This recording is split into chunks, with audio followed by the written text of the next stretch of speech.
I'm good on my end. Okay, everyone, we're live. Okay. Welcome, everyone. We have a quorum, so I'll start by calling the September meeting of the Weston Board of Education to order. As always, let's start with the Pledge of Allegiance. I pledge allegiance to the flag of the United States of America and to the republic for which it stands, one nation, under God, indivisible, with liberty and justice for all.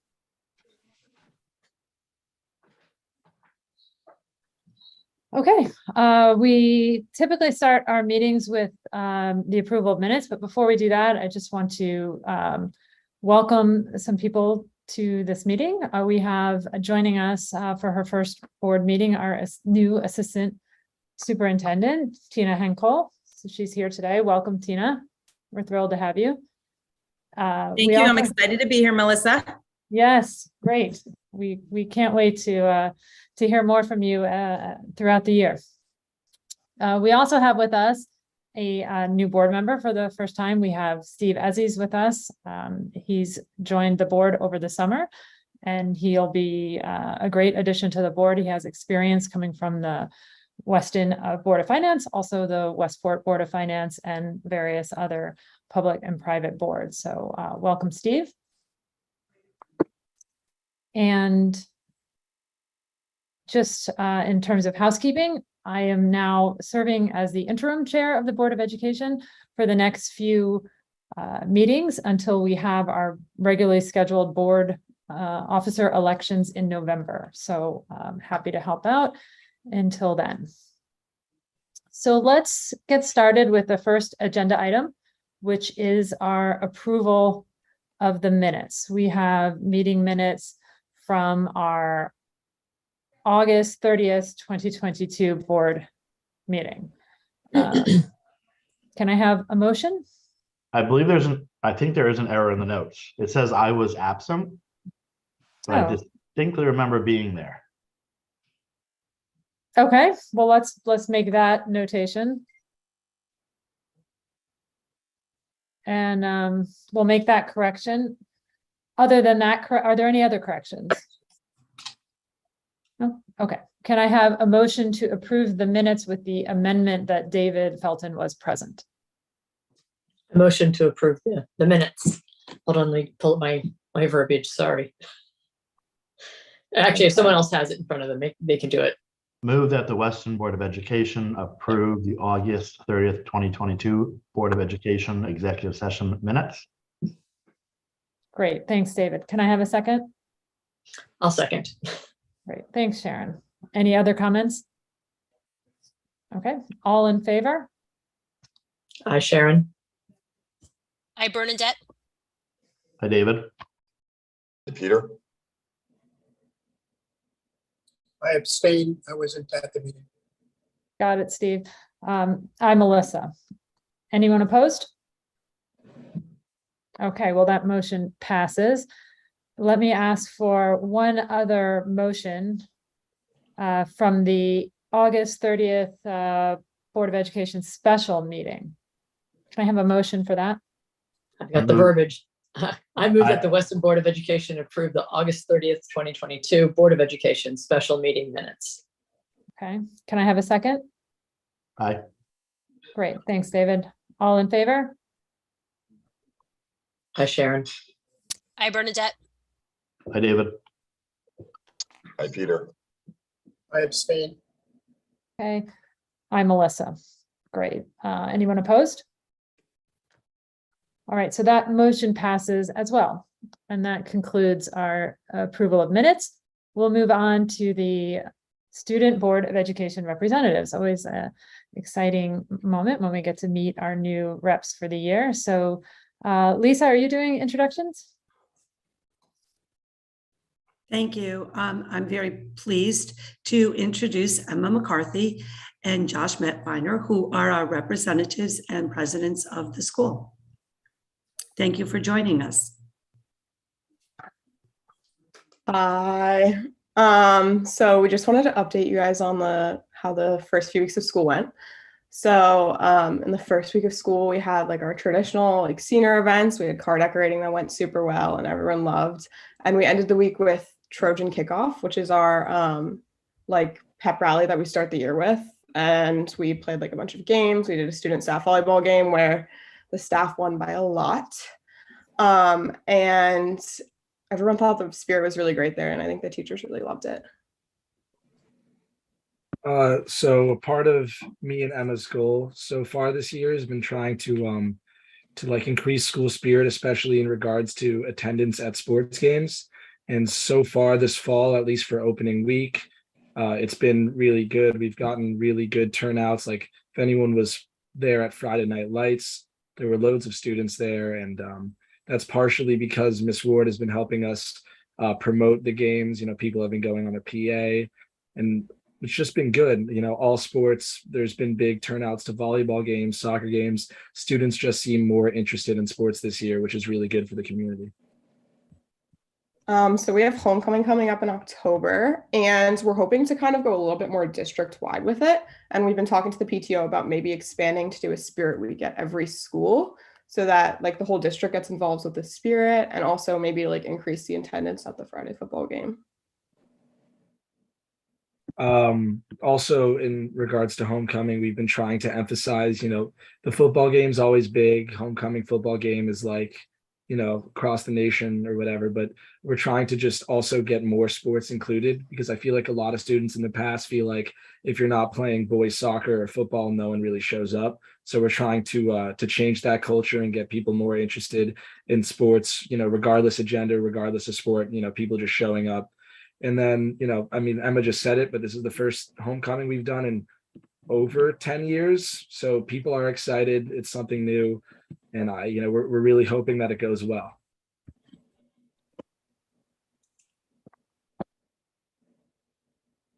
Great. Well, thanks very much for those reports. That's exciting about homecoming. I went to a district out of state, and homecoming was a major component of the fall year. So that's something I think everyone across the district will look forward to. So thank you both for your reports. It's nice to meet you. And I look forward to meeting you in person at our November board meeting. Great. And you don't need to stick around for the rest of the meeting. You're always welcome to, but if you have studying and other things to do, we understand and wish you well. Thank you.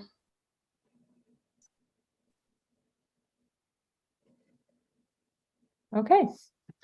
Moving on, we will have public comment now. It's my understanding that the public has already been admitted into our room, so that's great. When Jody calls your name, if you could just unmute yourself, and if you're interested, we'd love to see you and engage with you if you want to turn your screen on, and then we will hear your comment. The first person that we have is Chris Kimberly. Would you mind unmuting yourself and taking your video so that we can see your face, and let us know your address, please? I don't have a camera on this computer, so. Okay, that's fine. And you have 5 minutes to speak. 3 Broad Street. Did I misread the performance part of tonight's meeting that you posted up on the agenda? Because if I'm correct in what I read, I'm really embarrassed. I'm embarrassed to say I live in Weston. And Lisa, this has nothing to do with you. You've only taken the helm for the last year. But I think now I know why Ken Craw left. That's my comment. Thank you.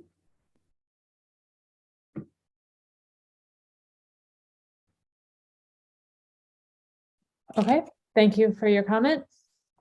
Jody, I think we can call the next person. Okay, yes. The next one is Andrew Chai. Andrew Chi, I'm sorry if I mispronounced your name. Please unmute yourself, take your camera off of the video, and let us know your address. Yeah, sure. I live at 17 Calvin Road. And the only comment I have is I'm the new representative from the PTO. Nice to meet you. Welcome. Nice to meet you as well. Which PTO, Andrew? Oh, high school. Welcome to the meeting.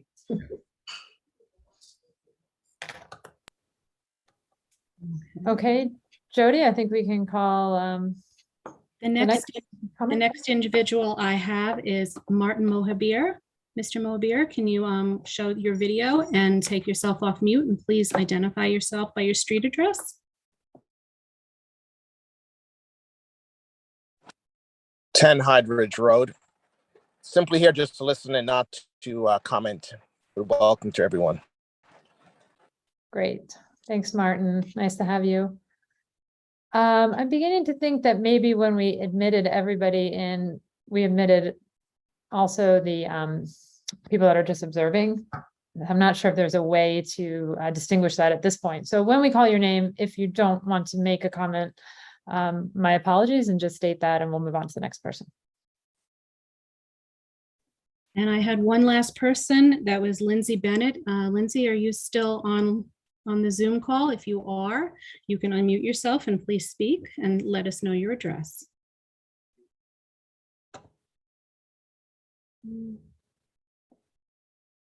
I don't think she's here anymore. I think she might have left. And that is it for the public comment that I have.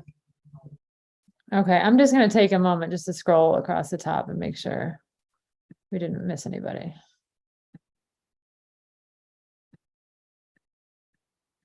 There is one more person. I don't know. It's a Josh M. I believe that might be the Student Board of Ed rep. Oh, okay. Yeah, Josh said that he was probably going to stay on and listen, which I certainly encouraged him to do. So thanks, Josh. And that's it for public comment. Okay, then we will move on to new business. And that the first item under new business is the consent agenda, which includes new hires, resignations, and retirements. Is that you, Lisa, or Terry?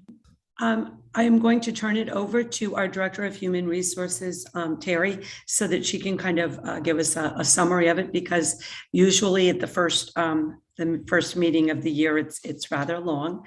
So Terry, if you could kind of take us through some of the, a sort of a summary of the flavor. I think that there's about 30 new hires, 18 resignations. Go ahead, please. Absolutely. Yeah, I'd be thrilled. We had a really fantastic hiring year. This year, we got really some great new hires, and we had a lot of participation from our teachers, our administrators, our board members in the hiring process. So as my sort of second summer here, my first summer, I spent a little bit confused on trying to get to learn who everybody was. But this year it was really exciting and really fun to do. So we hired 14 members of the WTA. You won't see all of them on this agenda. Some of them started on the last couple of agendas, but we hired 5 world language, 2 math teachers, 1 English teacher, 2 pre-K teachers, both of which have the same name. I'm not sure what that means. 2 special education teachers, 1 school psych, and 1 social worker. I did think of doing this in song, and then I realized I can't really sing, so I thought I would just say it. Under AFSCME, our wonderful AFSCME group, we hired 11 fantastic paraeducators, 2 administrative assistants, 1 wonderful maintenance man who's helped out in central office fixing Lisa's doorknob, and 1 OT, and 1 computer tech for Dan's group. And then we have 1 unaffiliated person and a phenomenal BCBA under Chelsea. So that's a total of 31 new hires. We had about 14 resignations, and then you can kind of see who they are, but we had 4 people leave us for personal reasons, and that varies anywhere from, maybe changing careers to health, whatever it is. We had 2 who, as educators, we love to see, who are going back to further their education. So we're sad to lose them, but we are excited for why they're leaving. We had 2 take positions outside of education. I think 1 became a real estate agent, and that's kind of exciting. And then 6 left the district to go to another district. 1 is the aforementioned Ken Craw, who took a superintendent position. And then just in general, Christine Sincata, who also left to be an administrator. So those are other reasons. So that's about it. We had about 3 transfers, and that's, people just kind of moving schools within the group, and those are listed as well. And I think that's it. It was a really great hiring season, and we did have lots and lots of, and I forgot our administrators. How could I forget the administrators? We hired 3 phenomenal administrators in Tina, who joins us just today, Patty Morrow, and Leslie Ford from the intermediate school. So very exciting. And I do want to thank everyone who from the board who helped on the interview committees. That was really, really fun to work with you all. Great. Well, Terry, thanks for your enthusiasm, and it's infectious. So congratulations, everyone, and welcome to all of our new hires. It's certainly exciting to hear all these great additions to the district. Can I have a motion to approve the consent agenda? I have it, but yeah, Sharon. All right, you're on mute. All right, I'll do it. We read lips now.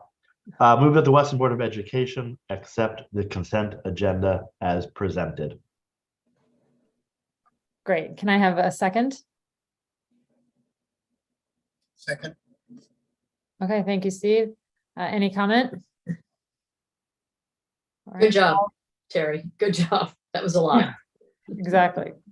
Thank you. All in favor? Hi, Sharon. Hi, Bernadette. Hi, David.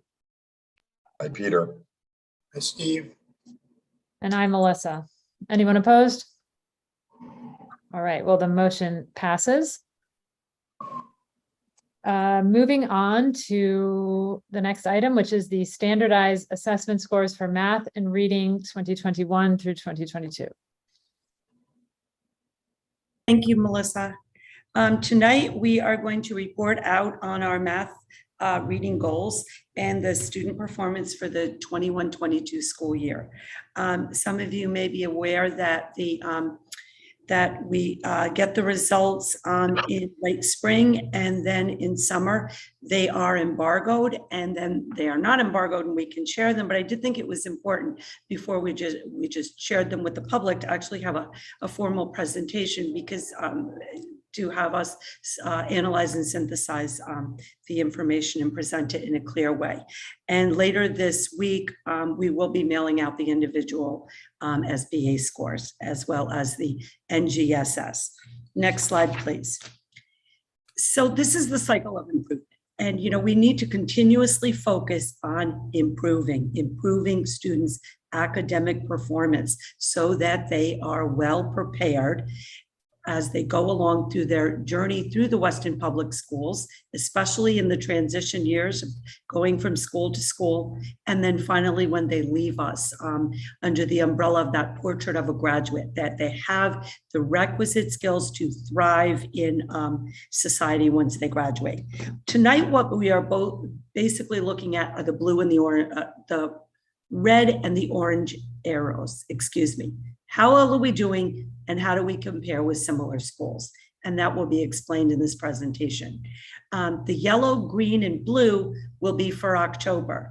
And in October, that's when we will be talking about our district and school action plans and exactly what must we do to make this happen. I think we are poised to do some incredible work. And Ms. Henkel will be taking the lead in October to go through that.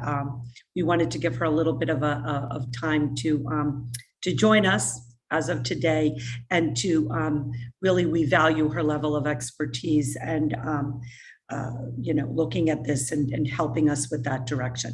So how well are we doing, and how do we compare with similar schools?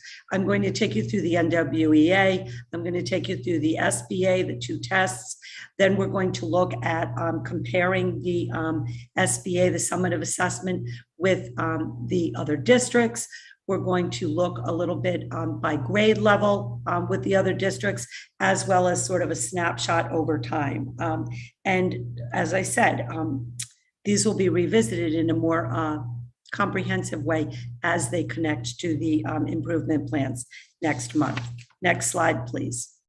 So just very quickly, and I put the triangle there for a reason, it's just not a pretty decoration. What the triangle symbolizes is we always need to remember that we have to, what researchers call is triangulate the data. We can't just rely on one source of data. We have to look at multiple assessments. We have to look at a variety of both quantitative and qualitative data to make sense of this. Tonight, we are going to be looking specifically at the summative assessments that are used for accountability purposes.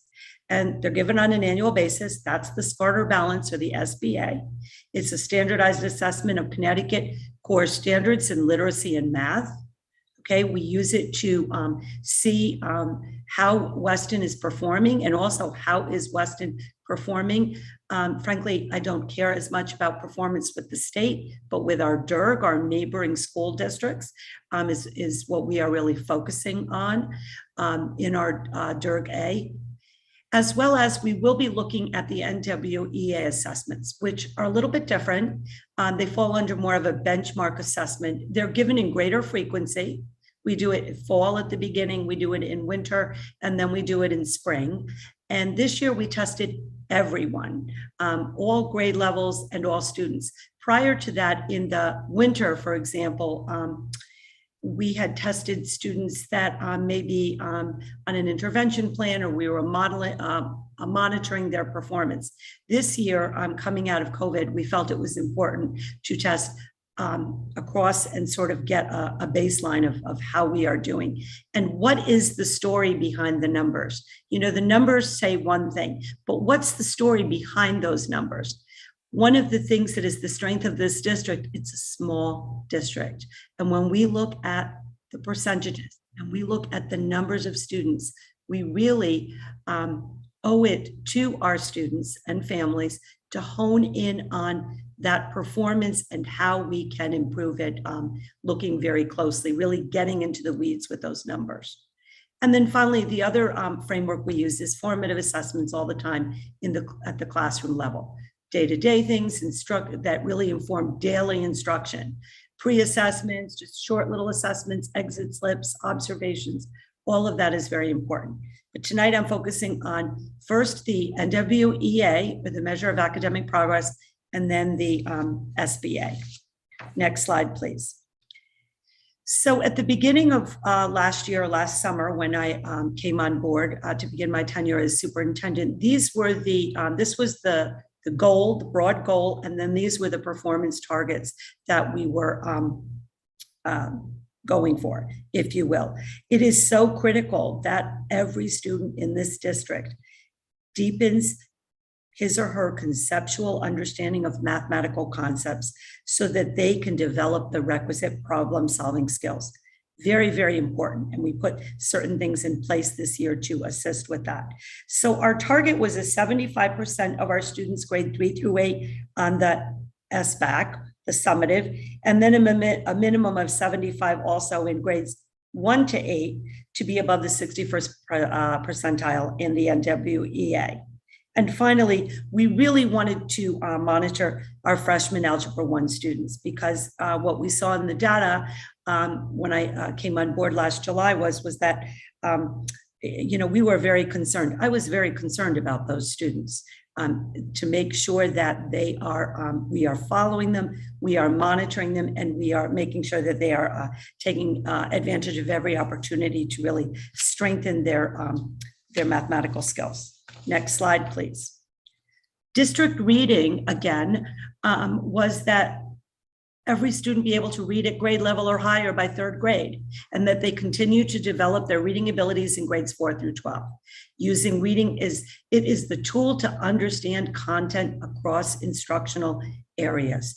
You know, they learn to read, and then they read to learn. That's the big takeaway I got as my first year as superintendent, especially at the elementary schools. That is the goal. So the target was 85% in the Smarter Balance, and 75% of our students would be above the 60th percentile on the spring NWEA. So now the NWEA scores. Again, the district target. Next slide, please. Thank you.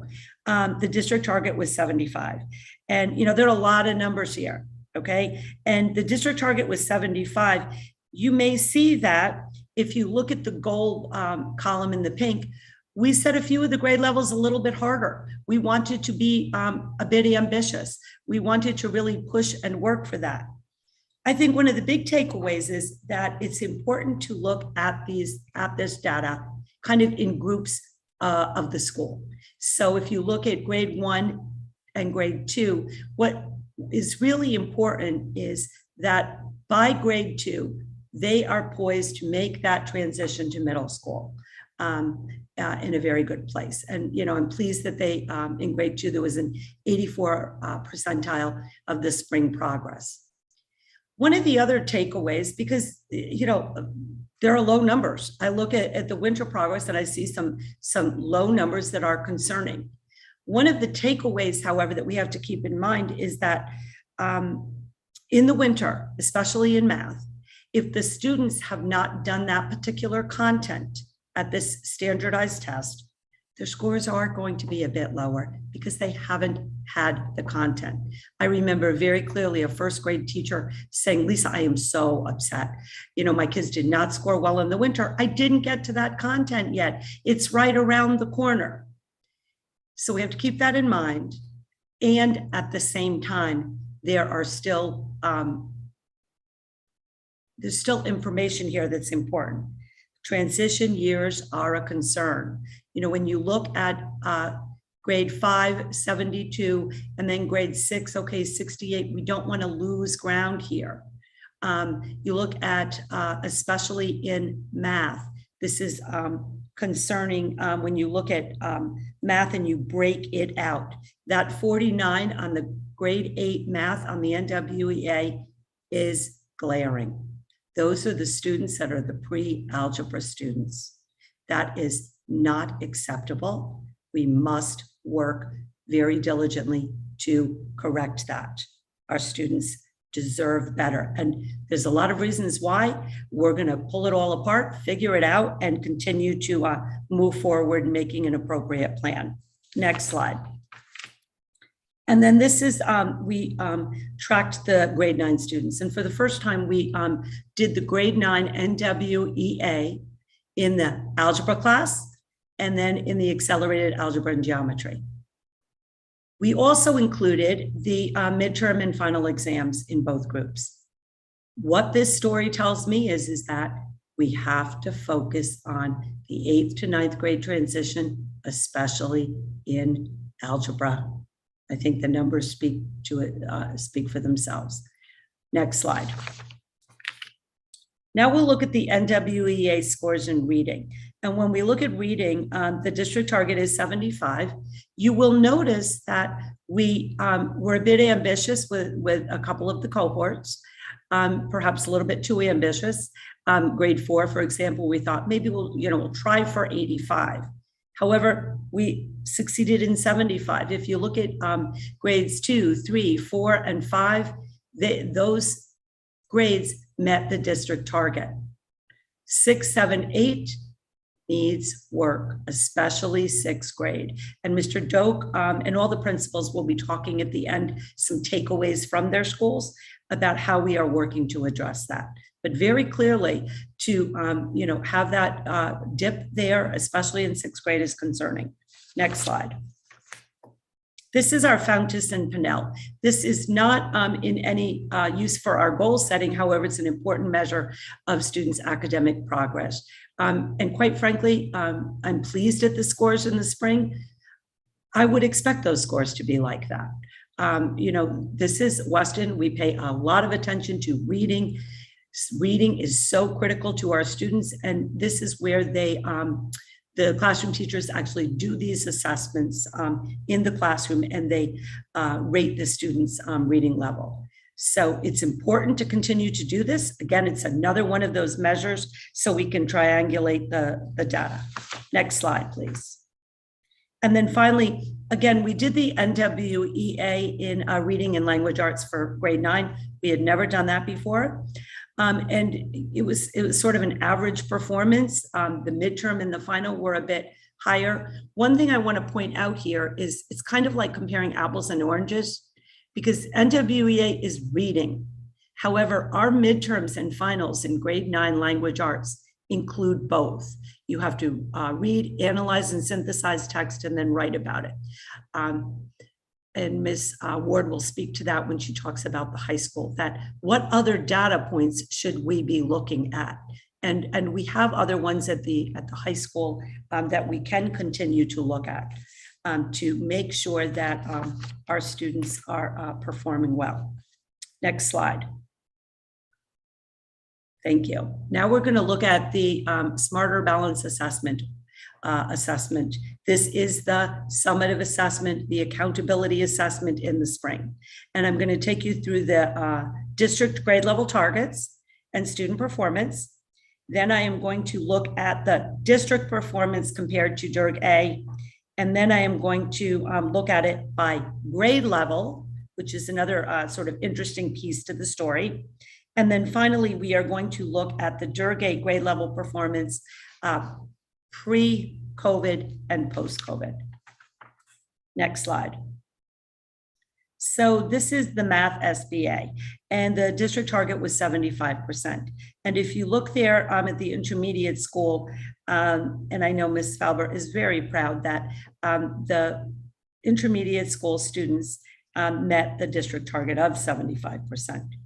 Again, there is a dip in 6th, 7th, and then the dip gets a little bit more pronounced in the 8th math. You know, it should be noted that prior to the middle school, we don't really pull out the high achieving students. So it's where, when we start pulling out and we have the pre-algebra, algebra, and geometry, that we see a little bit more of the story. For example, you know, I'm not worried about the algebra students. I'm not worried about the geometry students. It's those pre-algebra students that we really need to look at closely. And, you know, when you look at grade 7, the standard, that's 68%. That also includes that second track that then is broken out in 8th grade. And that's where you see that we have to do better for those students. That will continue to be a focus. Next slide. These are the SBA grades 3 through 8. The district target, we set it a little bit higher at 85. Grade 4 met the district target of 85. Grade 5 came very, very close. And grade 3, transition year. We have to really look at the transition year, because here you will see that, again, in 6th grade, it's lower. And remember, we're not comparing the same cohort here. It's a different cohort of students. However, transition is an area of focus. And then we are really pleased to see that 7th and 8th grade, we're in the low 80s, close to the district target. Next slide. So this is the district comparison for this past year with the SBA. Okay, this is the accountability slide. And what you will see is Weston is basically right in the middle of the 8 towns for which we compare. The state of Connecticut has a 49% and a 40%. We're not even looking at that. It's not clearly good enough to be at the state average. We are looking at comparable districts and how they scored. When we look at the ELA, we are in the top 3. Okay, we actually are a little bit higher than Westport, but again, 0.3 is what we're looking at. I want to be, I'm just going to say it publicly, in the 80s. I want to be like the Darians and the New Canaans here. And I think that with a continued focus and support, we can get there.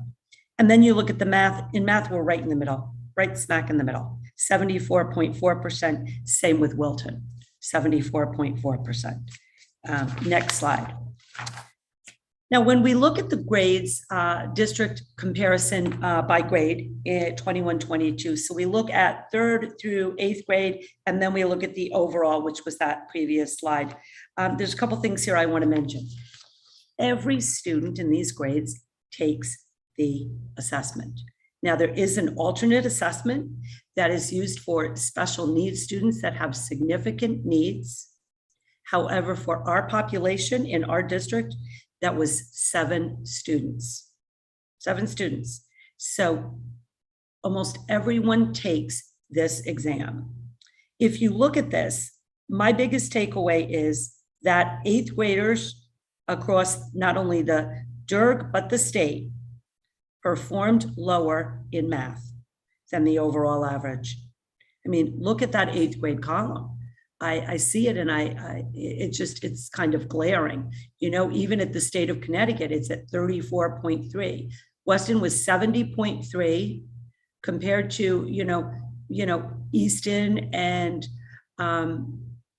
Westport. We did a little bit better. I'm looking at 8th grade. However, again, there are scores like New Canaan that had 84.1.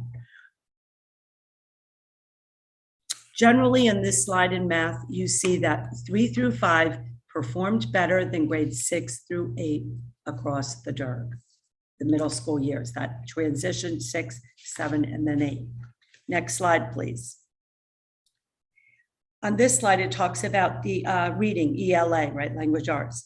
The trends are similar to the math performance. Grades 3 through 5 are stronger than 6 to 8. But the scores overall were higher than math. The difference is actually not as pronounced as the math scores. So math continues to be a concern also in the DIRG and at the state level. Next slide. Now, this is an interesting slide because when you look at the comparisons, and we'll look at both math and we will look at language arts or reading, it's a comparison over time. And I would like Dan DeVito to talk a little bit about why we left off 2 years. Mr. DeVito? Yeah, sure. So I'm just going to click over to the state website real quick, the Ed site. And during the 2019-2020 school year, the Smarter Balance was not administered because that was the beginning of the pandemic. And in the 2020-2021 school year, school learning models changed so much. There was remote learning, there was in-person learning, there was hybrid learning, and then administering the state assessment, the Smarter Balance during that year. Some students it was remote administered, there were waivers. So basically the state has completely separated out the 2020-2021 Smarter Balance results. And that's why they say, in light of these significant variations, the 2020-21 results are reported separately with specialized considerations and analysis. So we can't compare that longitudinally with any of the other years. Thank you. Next slide. Thank you. So when you look here, you see, let's go back to like 2015, 16, for example. At that point in math, we were at 71.8. Now we're at 74.4. Okay, so someone said, well, we've improved since pre-pandemic. There's a slight improvement and we need to do better. Simply put, we need to do better. Next slide. Same thing if you look at the reading. You see in the reading, we have returned to the pre-pandemic performance, more or less. You go back to 15, 16, it was 79.3. Then you see a little bit of a dip, and it goes up a little bit again. Then you see a little bit of a dip. Now we're at 79.2. You know, you look at some of the other districts, for example, in Darien on that chart, they went into 15, 16, they were at 86.9. Now they're at 80.8. So while Darien went a little bit down, we've kind of leveled out and we need to do better. And I truly believe we can do better. Next slide. So what are the takeaways that I'm going to put out here on the district, and then we'll go through each school. So I already said that the SBA is one data point. It is an important data point. It's used for accountability. We will continue to look at that data point along with others. We will continue to triangulate the data. We are a small district and we need to use that as an opportunity to be able to really get in the weeds with what is going on and how can we better support our students, especially in the area of middle school math. The NWEA should continue. We are doing the tests again this year, all three of them, all three administrations. It is very important because it's used to determine interventions. Fountas and Pinnell will continue to be used. But my biggest takeaway is that students need to be identified if they're slipping. Interventions need to be tracked more consistently. And we really need to look at the curriculum and instruction and the programs that we are using. How well are they aligned in order to best prepare our K-8 students for high school? High school summative assessments, we also need to look very carefully at that 9th grade to make sure that, that we are progress monitoring them, if you will. And the transition years, I'm concerned about the transition years, and we have to have a laser-like focus. What I can say is this: the staff has worked really hard last year. They tried very hard to work with our students, putting in countless hours. I think we are at the point now where, with this direction of support, resources, and strong leadership, we will get to where we need to be. Next slide. I'd like to now have Laura Cadis share some of the takeaways from Hurlbut. Ms. Cadis. Thank you, Lisa. Lisa did such a great job of setting this up. We develop very strong foundational skills at the K-2 level. As Lisa said earlier, we teach students how to read so that they can later use reading to learn. We also develop a strong number sense for our students so that in the later years, they develop more math skills and then can really strengthen their problem-solving skills. One of the key takeaways, I think, for the early elementary years, we are a primary building, is that we're still building volume and stamina with our students. So we look very carefully, as Lisa said, across data points. We triangulate data. We don't just look at one piece of information. The NWA has been helpful for us as one tool. It is a little bit different for our students with the math, and you know, as you saw with first grade, that's still an area we're looking at. Sometimes at the very young age, students aren't necessarily generalizing the skills that they learn. So while they might be able to do something with their classroom teacher when they're 6 years old, when you put them in front of an iPad to take a test in a different kind of a format, sometimes those skills don't always come through. So that's something we always look at. You know, if they're a little weaker on the NWA, are we also seeing that in the classroom and on our other formative assessments?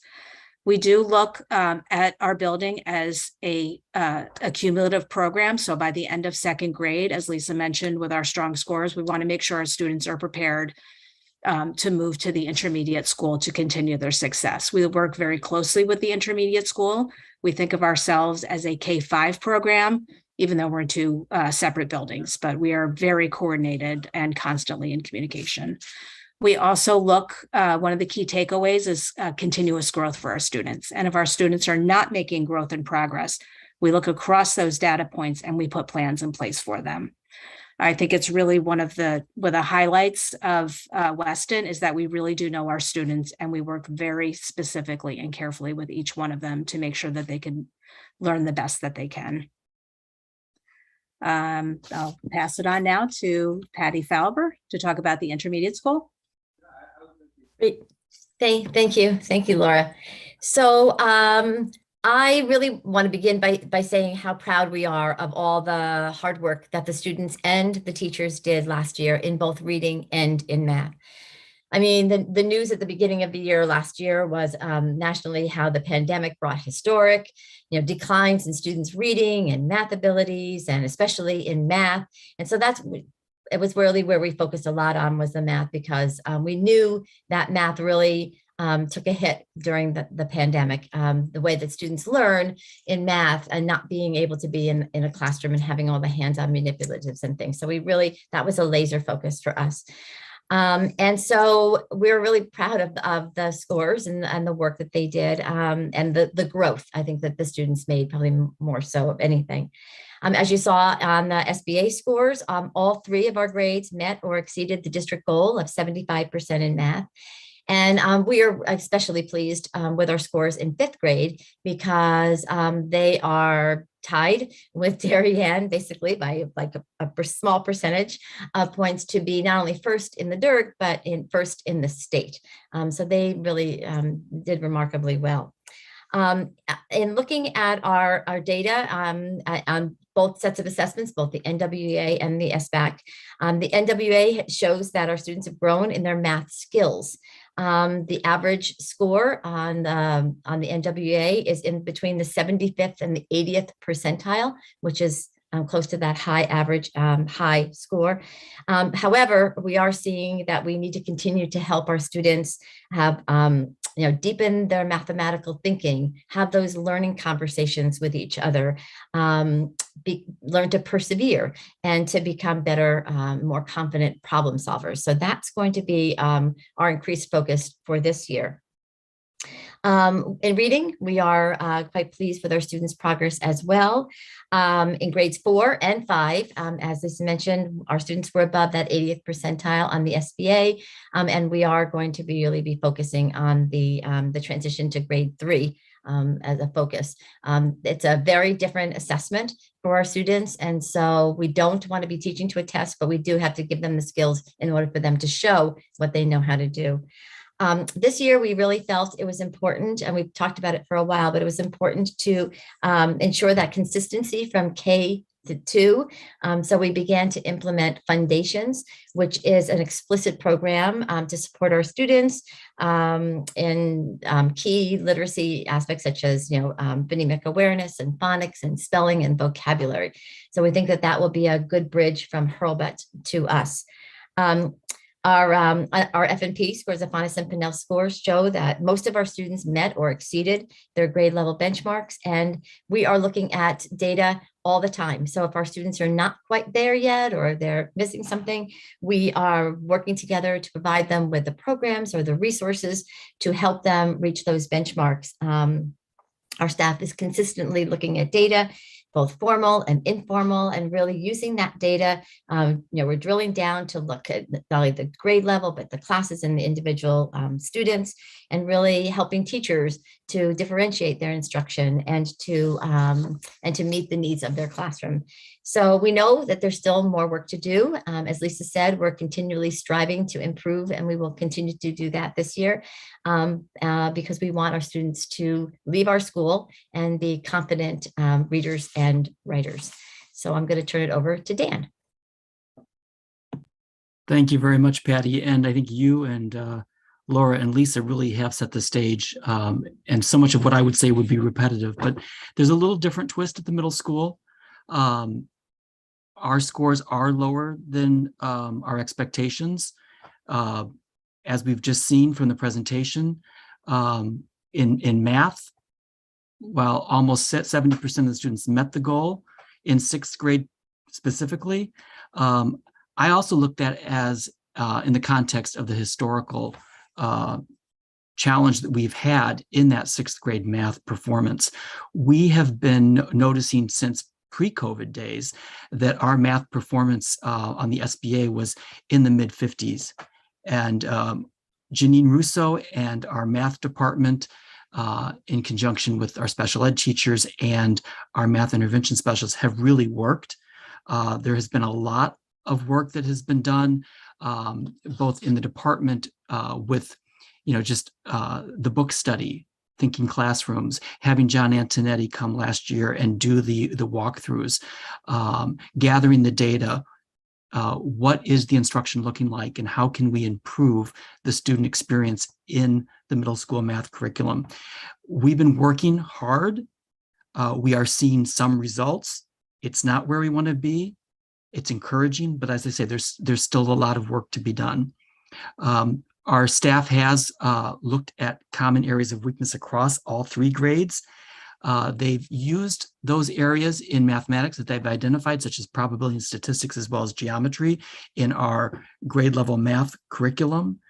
And our new workshop model takes that into consideration. So just a quick reminder that we have a new schedule at the middle school this year.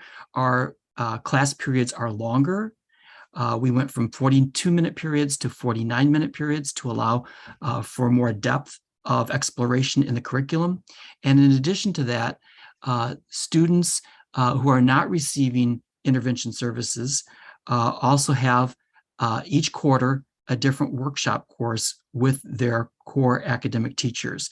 And so one quarter would be with math, one with ELA, one with social studies, and one with science. And our curriculum instructional leaders worked closely with teachers to develop the content of that workshop course and based it on the trends that they were seeing through the data of what the needs were. In addition, at the end of their workshop class, which meets every other day, the last 15 minutes are reserved so that teachers can go see, so that students can go see their teachers for extra help in those core academic areas. Some of the other changes that we've made this year, we are piloting the new 6th grade math curriculum, Desmos, this year, and our 7th and 8th grade grade level math teachers are also each taking a unit for their level as well, because as Lisa pointed out, in 7th and 8th grade, it's not the algebra or the algebra and geometry students that we're seeing struggling. We're seeing our grade level math courses where the students struggle. The ELA scores are stronger than our math scores, as we pointed out. The new workshop curriculum in ELA that was developed by Dr. Jesta Bono, the CIL, and her teachers, really works on reading strategies and vocabulary building, because we want to boost our students' reading. The SRBI practices, those are the interventions. As we said, we use the NWA MAP scores as a progress monitoring tool. It's one of the ways that we make sure that kids aren't slipping through the cracks. And we have really enhanced our data team. We've built on the foundation that Laura and Patty started at their school. There's a lot of work done last year to put our practices into an SRBI handbook and to make sure that we are recording and monitoring through PowerSchool the interventions that students are receiving.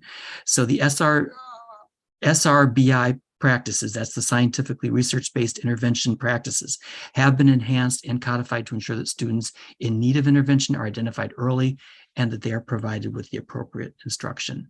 So we continue to roll up our sleeves at the middle school in all areas, in the core academic areas, to make sure our students are progressing and performing at high standards. And with that, I'll turn it over to Megan at the high school. Thanks, Dan, and everybody for setting us up. As the high school is the end of the journey for our students in Weston. So some of the things that we looked at while this presentation was not reflective of the scores specifically at the high school, we certainly have students who are coming to us with these scores. So as Lisa said, and it's been previously said from the other buildings, the majority of students are doing well and they're progressing well along their path.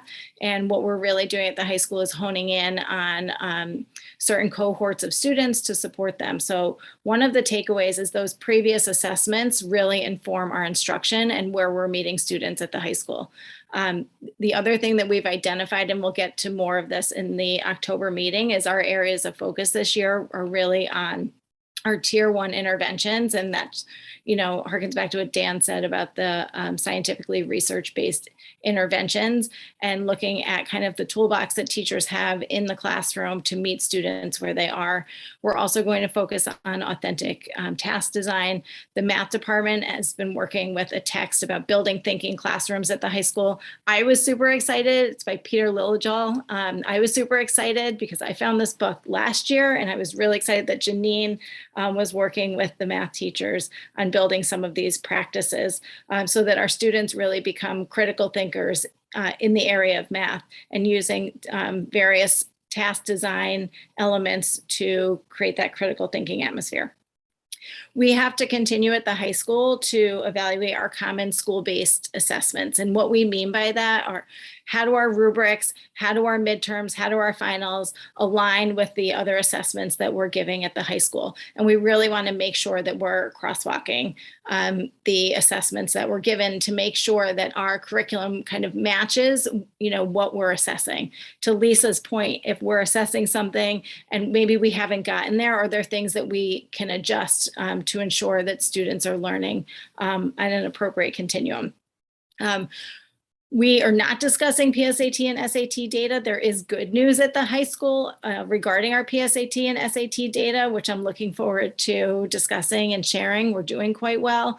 And the PSAT 8, 9, PSAT 10, all of those assessments are aligned to the Common Core standards. And that's how we really develop our curriculum. So looking at those assessments, looking how our students are performing on those assessments, you can really dig in to the results. You can look at the questions that students got wrong. You can look at the number of students that got questions wrong in specific areas, and then that can influence maybe where we're including those in our curriculum and how much we need to develop some units to make sure that we're really digging in and focusing on the areas where students might be having the most difficulty. So there are a lot of things to consider as we continue to build our plan, but really kind of crosswalking what we know we're already doing that is super successful, and then maybe just filling in some gaps based on the data and the performance that we're seeing on these assessments.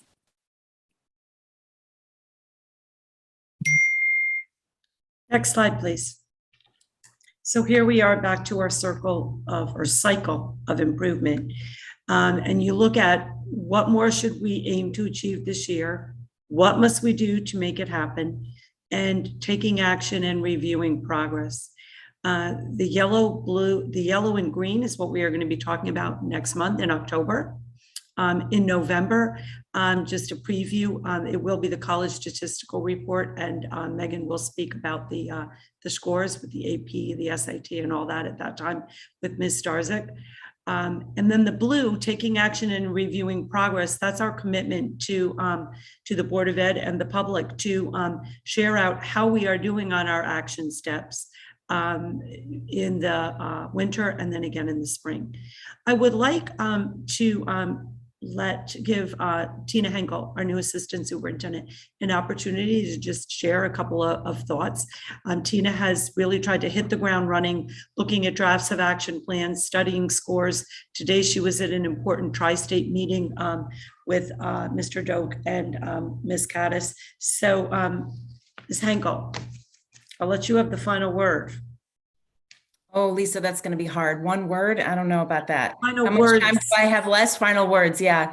No, thank you. It was a really great first day joining the Weston team. I was actually very fortunate to begin the morning with a small group of our core leaders, both the curriculum and instruction leaders, as well as our principals, Dan and Laura.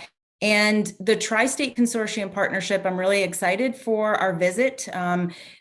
We've had visits in Weston before, and Lisa is committed to supporting our work in gathering some of that additional feedback this coming school year in March. We are still honing in on our essential question and what our theory of action will be when we have our visit in March. I did come back after our morning visit and conversation and kind of debrief with Lisa. Some of the conversation related to our district data, as well as some of the work that we've done in the past school year, especially with, the building thinking classrooms. I know Megan is really passionate about that book, so am I. It's really a fantastic resource to help shift some of the classroom instruction. In general, just while I have everyone here, we are going to have a tri-state visit in March. And we as a team have decided really to commit our work to gathering feedback around math. And as Lisa mentioned, we do know that there are some areas within those transition grades that we would like to gather some more feedback from our tri-state partners. We know that feedback is a gift. And so we really want to utilize this opportunity to hone in on some of our alignment relative to our curriculum, the resources that we have in our district to support that curriculum, and ultimately, how do we see that translate into the classroom so that the experience for students really is at grade level standards and at grade level expectations, so that we can really hone in on that cycle of support that Lisa is really focusing in on, the yellow and the green and that blue, right? We kind of know where we left off, and now we need to kind of reflect on that and create some action items and focus in on an area that we know might give us our high leverage and high impact around student achievement moving into this coming school year. So more to come in October, but thank you for the floor. And I really had a great morning. And for the rest of the week, I will be out in schools doing my listening and learning tours. So I thank the principals for welcoming me into the schools. And it's going to be a great opportunity to meet teachers and meet students and get a stronger understanding of your individual goals and how I can best support you. Thank you so much, Tina. We are all really very thrilled you're here and very excited for you to help us with this work and lead this work. Ms. Walker, shall we move on? Or are there any questions? Maybe I should ask that. Yeah, I think we'll see if any of the board members have questions regarding that presentation. I thought it was really helpful to do it this way. And actually, I know in the past, we've always done it all at once, but I kind of like this approach now. I feel like we've heard from all the principals, we saw all the scores, and then we'll have some time to think about it, all of us to think about it before we have more in-depth presentation in October. So, but that being said, questions, ask away.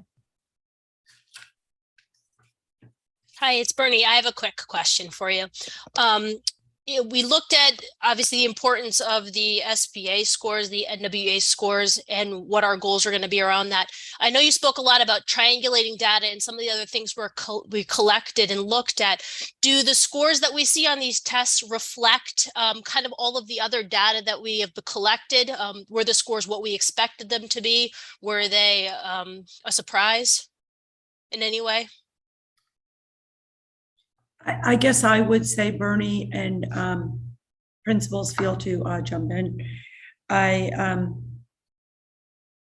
had hoped for higher results, especially in certain grade levels. And then, you know, I have high expectations, and I think that it takes time, I guess I would say. You know, it takes time. You look at, and it takes time to really focus on this. You know, it's a challenge. You're working on academic excellence. You want to see a certain level of academic performance. And we also need to keep in mind that these students, and you especially, Bernie, always reference it, about the social emotional needs of the students. And, you know, coming out of the pandemic and trying to kind of get things back on track, I guess I would say. And so it's a fine balance. You know, I think that there was some, we set some of the targets a little bit probably too high, but then again, that was me pushing. I think that there are pockets of celebration and that there are also pockets of concern, if that makes sense. And I think that we just need to be, you know, really transparent about that and to keep on doing the good work. And I'm really so, I'm very concerned about math. I think that based on the presentation, we kind of got that. I'm concerned about math, and I'm just really glad that we already have been working towards a plan with making some changes with regards to staffing assignments, perhaps, you know, some moving around of staff and hiring of new staff at the middle school. I'm very excited. You might not, the public might not know, but we're so fortunate that Tina is here. Tina Henkel was a math teacher at the high school level. So just being able to have a math teacher as well, understanding the full scope is huge. And you know, we have some literacy work and we have some work to do with our intervention program. I think we knew that going in. You know, we look at the data and we have portals now with all the information on interventions. So I really see this past year as kind of a building year and almost a baseline year in a lot of ways. I don't know if I'm probably rambling now. I'm not answering specifics, but you know, there were a few disappointments when we saw the scores, but you know what? We just keep going. We just keep working ahead. And I really see this as an opportunity. I am very, very excited about this upcoming year. Between our work with preparing for Tri-State, which is wonderful. As Tina referenced, we had a STEM visit for Tri-State. You know, we're also going to be having a NEASC visit shortly at the high school, which again looks at everything. And you know, when I think in the past of when we've had these collegial visits and what they have brought to the district, it's very powerful. You know, Project Lead the Way was a recommendation of Tri-State. And that was an excellent program that we put in as a result of that visit. So I'm looking forward to the work in preparing and really making it a meaningful professional learning experience for us. Thank you. I'll say one quick, Bernie, something else? Nope, just saying thank you. Oh, my general feedback is simple, which is that we knew we had a problem. And now you need an opportunity to address it. And I think it's great that you've acknowledged things are not where they should be, and they're not where you want them to be as our superintendent. You've brought on some new staff, including Tina, who has a mission to address these issues. So I think it's important that what we do at this point is support you, and we look how we're going to move forward. Look to the past for mistakes that we can identify. But if we don't know what exactly caused the past, let's not dwell on it. Let's figure out with the new staff, the new administration, the new teachers, how we can move forward. So it's not a question, it's more of just a general feeling that it's good that you, Lisa, Tina, Megan, everybody else, we know what the problem is, we know we can do better, and we're focused on doing better. Yes, we will do better. Can I ask a different question? Looking at the grade 8 math numbers, what did that group look like when they were in grade 7? Right? So is this a carryover of a longer, is this a carryover from grade 7? I mean, if we were to look at that same group of children in grade 8, did they have similar issues in grade 7 from a testing point of view? You know, it's interesting that those are the kind of conversations we have with our data guru, Dan DeVito. And I said, Dan, what I'd really like to do is pull out the students from their grade 8 performance and look at how they did in 7th grade, just that particular cohort.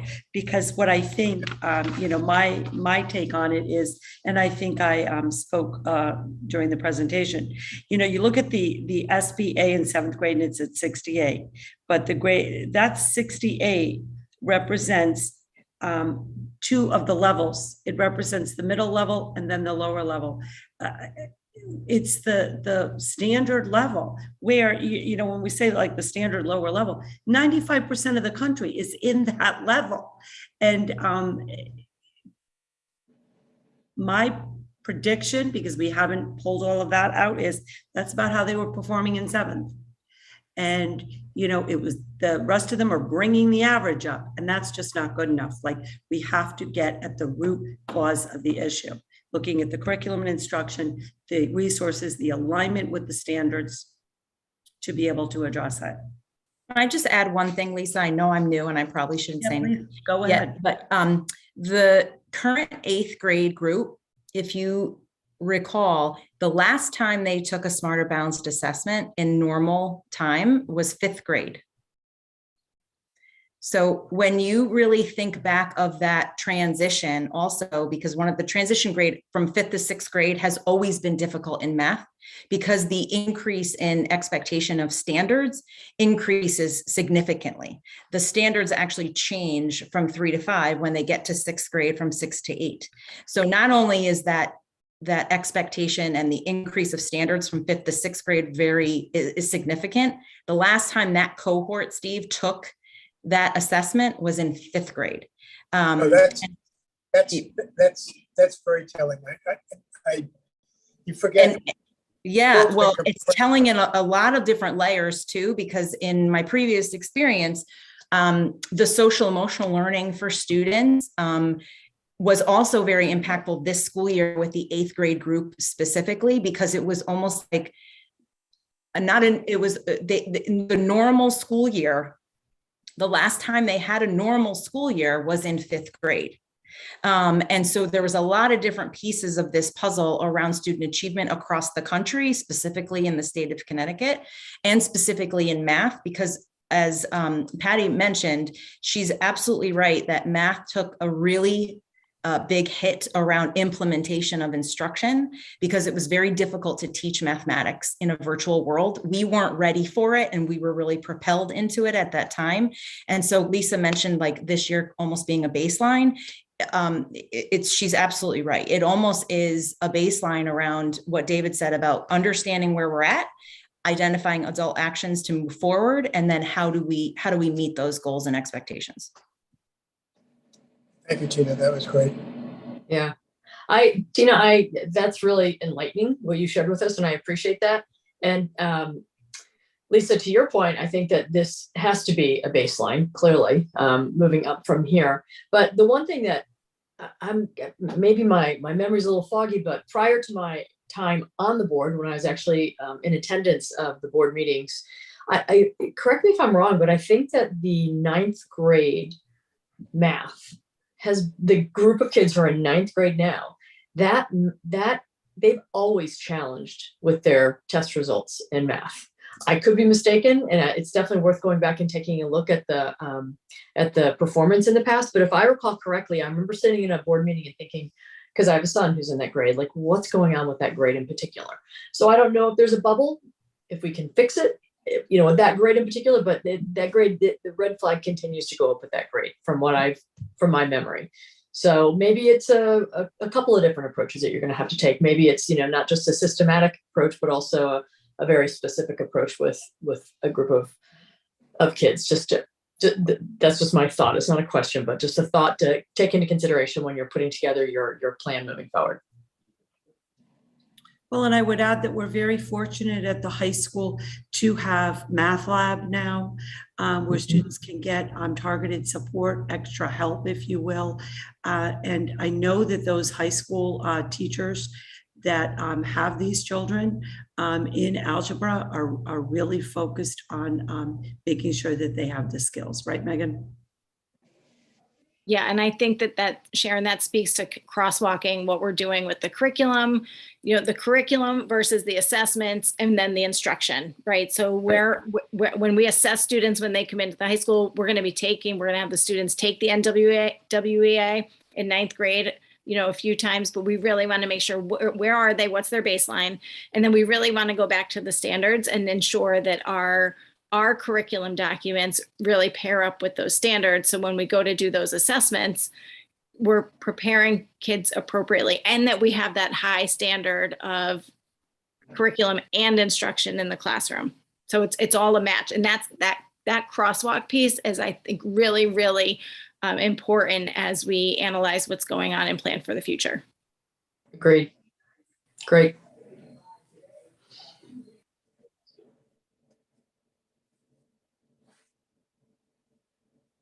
Does anyone else have any other questions?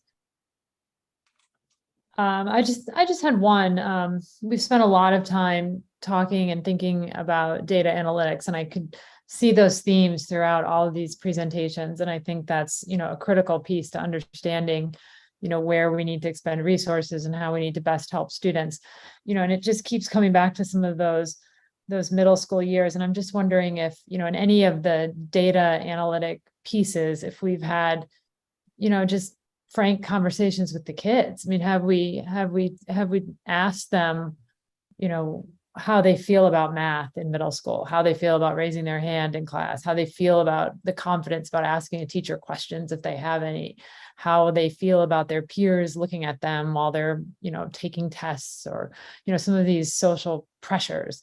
And if that has any play, anything to do with it. I mean, I noticed in some of the slides, and we'd have to do a deeper analysis, but it looked like, some of those drops, while significant and severe here in Weston, are also, our neighboring towns are also experiencing that. So I was just wondering if we've addressed or thought about that, and kind of among all of our data analytics. So can I comment? Yes, please. coincidentally, today I was having a conversation with Maren Starsick. The counseling program is in their curriculum cycle, and we were reviewing some of the state recommendations for surveying students. You know, how are they feeling about school? How are they feeling about peer pressure? How are they feeling about their academics? How are they feeling about their organizational skills? So we're working on getting that survey out. I'm certainly going to discuss it here, I would imagine, which is typical. You know, when we're surveying students, I want parents to understand and know the questions that we're going to be asking students as well. But I think that that will be a good assessment of how kids are feeling in their classrooms, in their hallways, and how they're feeling about the level of instruction that they're receiving, and also how well prepared they are with their study skills. That's helpful. I think that would be helpful. I think it would be helpful to also kind of capture our middle school students' perspective. You know, there's a big difference between 6th and 8th grade. I remember from my days, I see Mr. Doak shaking his head, nodding, but that's something that we can certainly talk about with Ms. Henkel. Great. I think that'd be great to incorporate maybe going forward. Okay. I think that probably does it for the discussion for this month, knowing that this will be continuing into next month's meeting and agenda.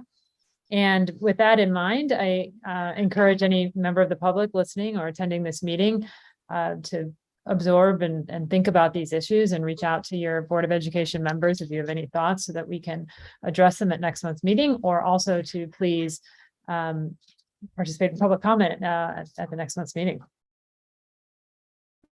All right, let me see what is our next item on the agenda. Okay, we have our policies now. Lisa, I'll leave it to you. Do we dismiss the principals at this juncture? Or did you want them to stay a little bit longer? I know I'm mindful of long nights. I would like them to stay a little bit longer. Okay. Thank you. Sure. No, you let me know. Moving on to the policy, as chair of the policy committee, I will speak to these policies. Let's start first with a discussion and first read of policy for the equitable identification of gifted and talented students. And we have that attached to the agenda if anybody wants to look at it. Now, this was a policy that the board, the subcommittee, the policy committee looked at in June and also again in September. And it's a policy regarding how our students are identified. It's a requirement from the state that we identify children that qualify for these types of services. And then the district has discretion as to what types of services, if any, to provide. So these were all things that the district was already considering and doing. Obviously, we have a project challenge in place in grades 3 through 8. We have interventions and other sorts of programs available. So this policy is really more of a formality, and it just does what we've already been doing. So as such, I'd ask for a motion, or if anybody has any questions first, and then I would ask for a motion. Actually, correction. We do not need a motion because it's for first read. So I'm happy to take any questions that the board may have regarding this policy. I have a question, Melissa. Yes, please. Is this a new policy or a edited policy? It's a new policy. We did not have one in place. This is the new policy that the state came out with certain policies that it said that district should have. While we had the practice, we did not have the formal policy, David. So this is a brand new policy. And this policy is not based on any negative feedback, or this is just to sort of create a framework that we can say this is how we identify students for this type of program. Correct. Exactly. And, you know, our legal counsel Shipman and Goodman, who is the legal counsel for many districts in the state, also gives us templates of here is a draft of a recommended policy. And that was what was discussed in the spring, and then now, and at the last policy meeting, and now we're bringing it here.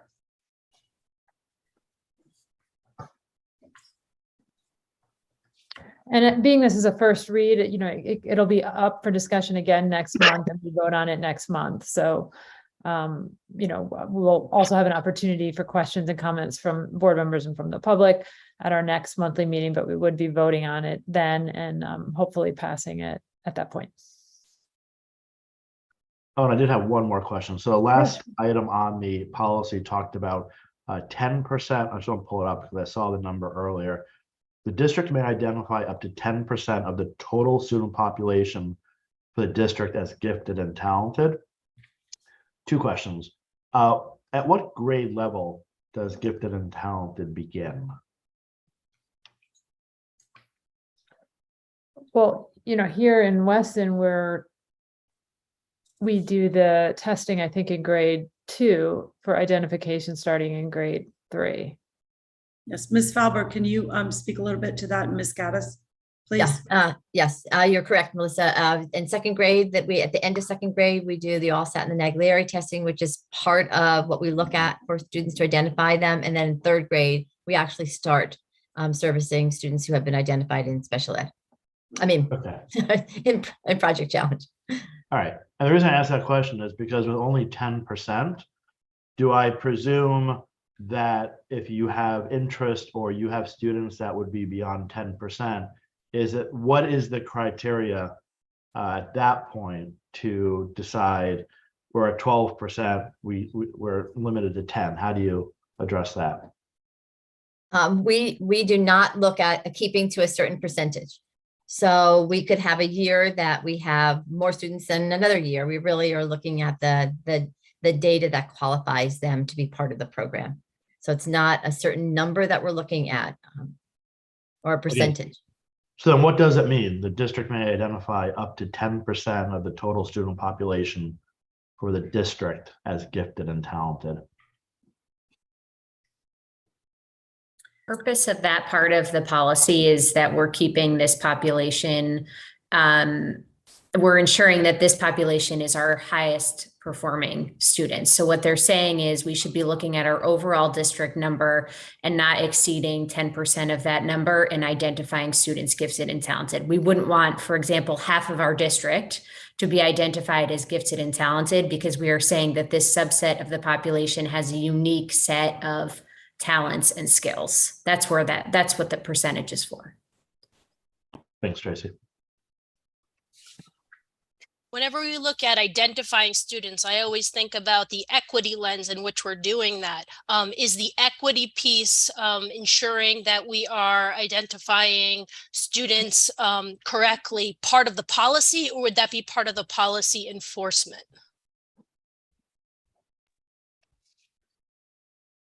From my perspective, that falls under the implementation of the policy. So that's when we look at data and patterns over time and say which students are qualifying for these services or not. I don't think the policy directly addresses that specifically. No, and I think we do address that. You know, I remember when we have all of our curricular programs come up for their renewals on whatever cycles those are, when the Project Challenge curriculum came up, I don't know, a few years ago, maybe. I'm thinking I do remember having a discussion about, you know, how we're identifying kids and making sure that it's representative. And we can continue that discussion. Bernie, that might be something worth bringing up through, you know, curriculum. Now that we have this policy in place, like how does that get implemented through the curriculum? Sounds good. And one other thing to throw out there while we're discussing this more in depth, it does also recognize the arts, which I thought was nice to see included in the gifted and talented policy. So I think that's a nice addition. Okay.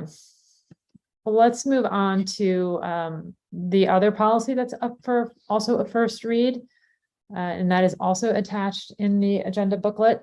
Now, this one is also a policy that came to us from our outside counsel as something that the state recommends or requires us to have. And this is regarding the policy administrative regulation addressing enrollment in an advanced course or program and challenging curriculum. So this also codifies, you know, what we've really already been doing. It talks about, if you'll read the policy, it talks about how children can get into advanced or honors level classes, what rights they have, how they can advocate for themselves through that process. And that's pretty much what that policy is. So, I mean, we do have, I think we still have Ms. Ward on the line. If anyone has any questions about how that's implemented in the high school, I'm sure she'd be happy to answer some questions. Otherwise, it'll be up for a second read at our October meeting as well. If I can just add, Melissa, I think one of the things about this policy, and again, it's a new policy. It's a policy that the state requires. We have been, our practice aligns with the policy. Now this kind of just codifies it. One of the things talks about recommendations. I think that part of the idea behind this policy at the state level is you cannot just base enrollment into these courses solely on a student's prior academic performance. And in the past, the high school also did include the recommendations from the teachers, the department, and everything else. Ms. Ward, I don't know if you have anything else you'd like to add, Megan. No, I think that this codifies, a system that was already in place, and there are plenty of conversations that happen when we're recommending students to take courses. And we also have a plan that if a student really feels like the recommendation is not consistent with the risk that they want to take maybe, or the choice that they want to make in taking an AP class, there's a process for that as well at the high school.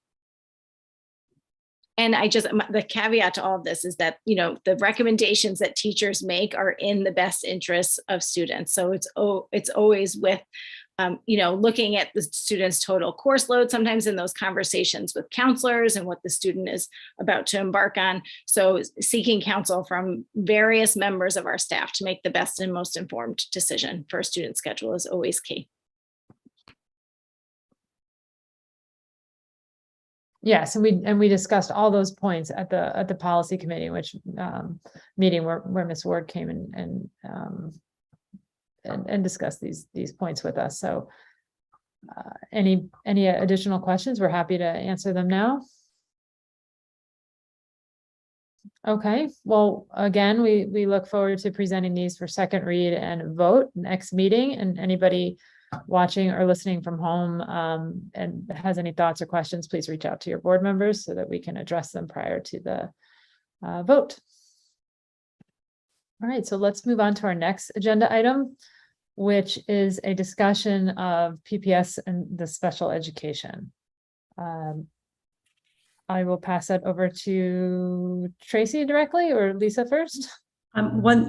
Just me for a quick moment. Okay, sure. One thing that I wanted to just say is that we will be having a PBS special education update every month,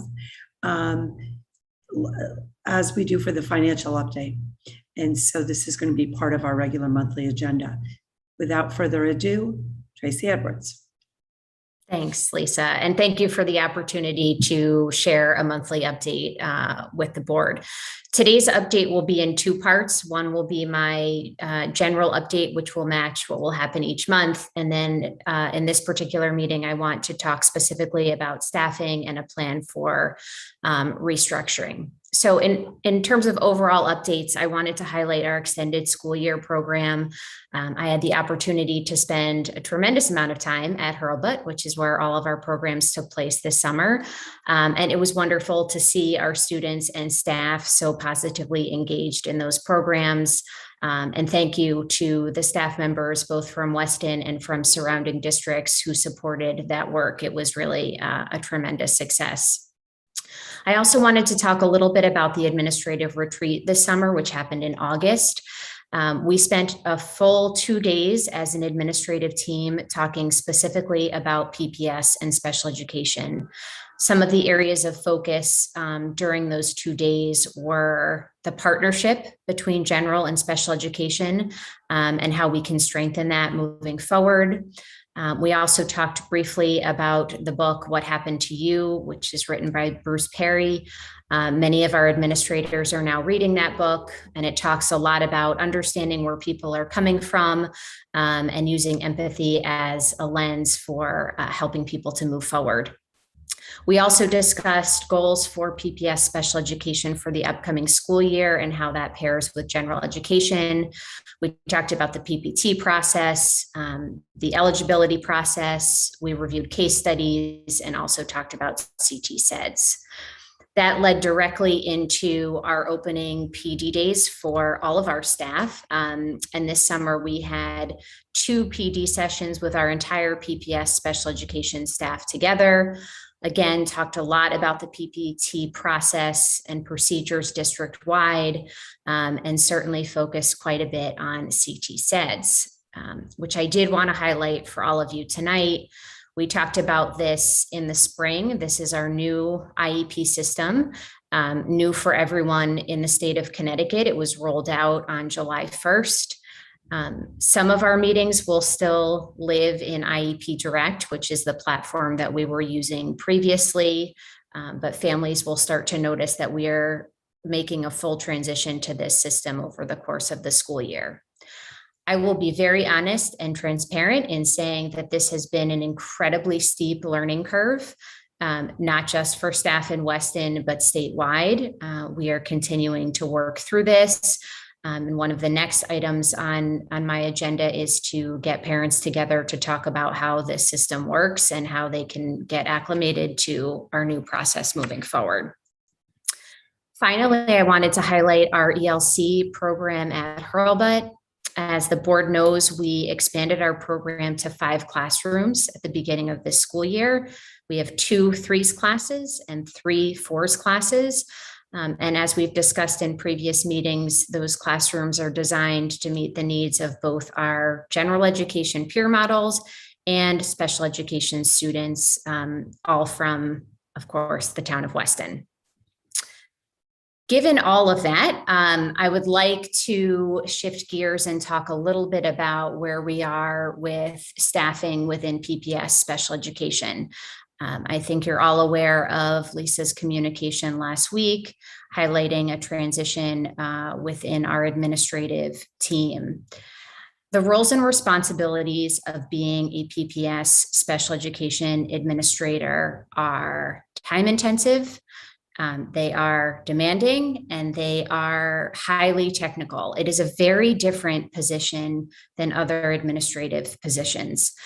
And there's a range of responsibilities within the position that I just wanted to highlight so we have a common frame of reference when we're thinking about this role moving forward. The person in this position is responsible for supervision and evaluation of special education and related services staff and some PPS staff. There's oversight and implementation of various programs that we have in different buildings. We are responsible for the scheduling and utilization of staff. Probably a primary component of both the assistant director and director role is attending meetings with staff and families. Just to give you some perspective, when I looked at the scheduling of meetings that happened through the special education PPS office last year, we were over 1,200 meetings. For a district of our size, I do think that's a noteworthy number. The assistant directors are also responsible for the review and oversight of the IEP development process, which, as you can imagine, is highly individualized by design and requires input from a variety of stakeholders.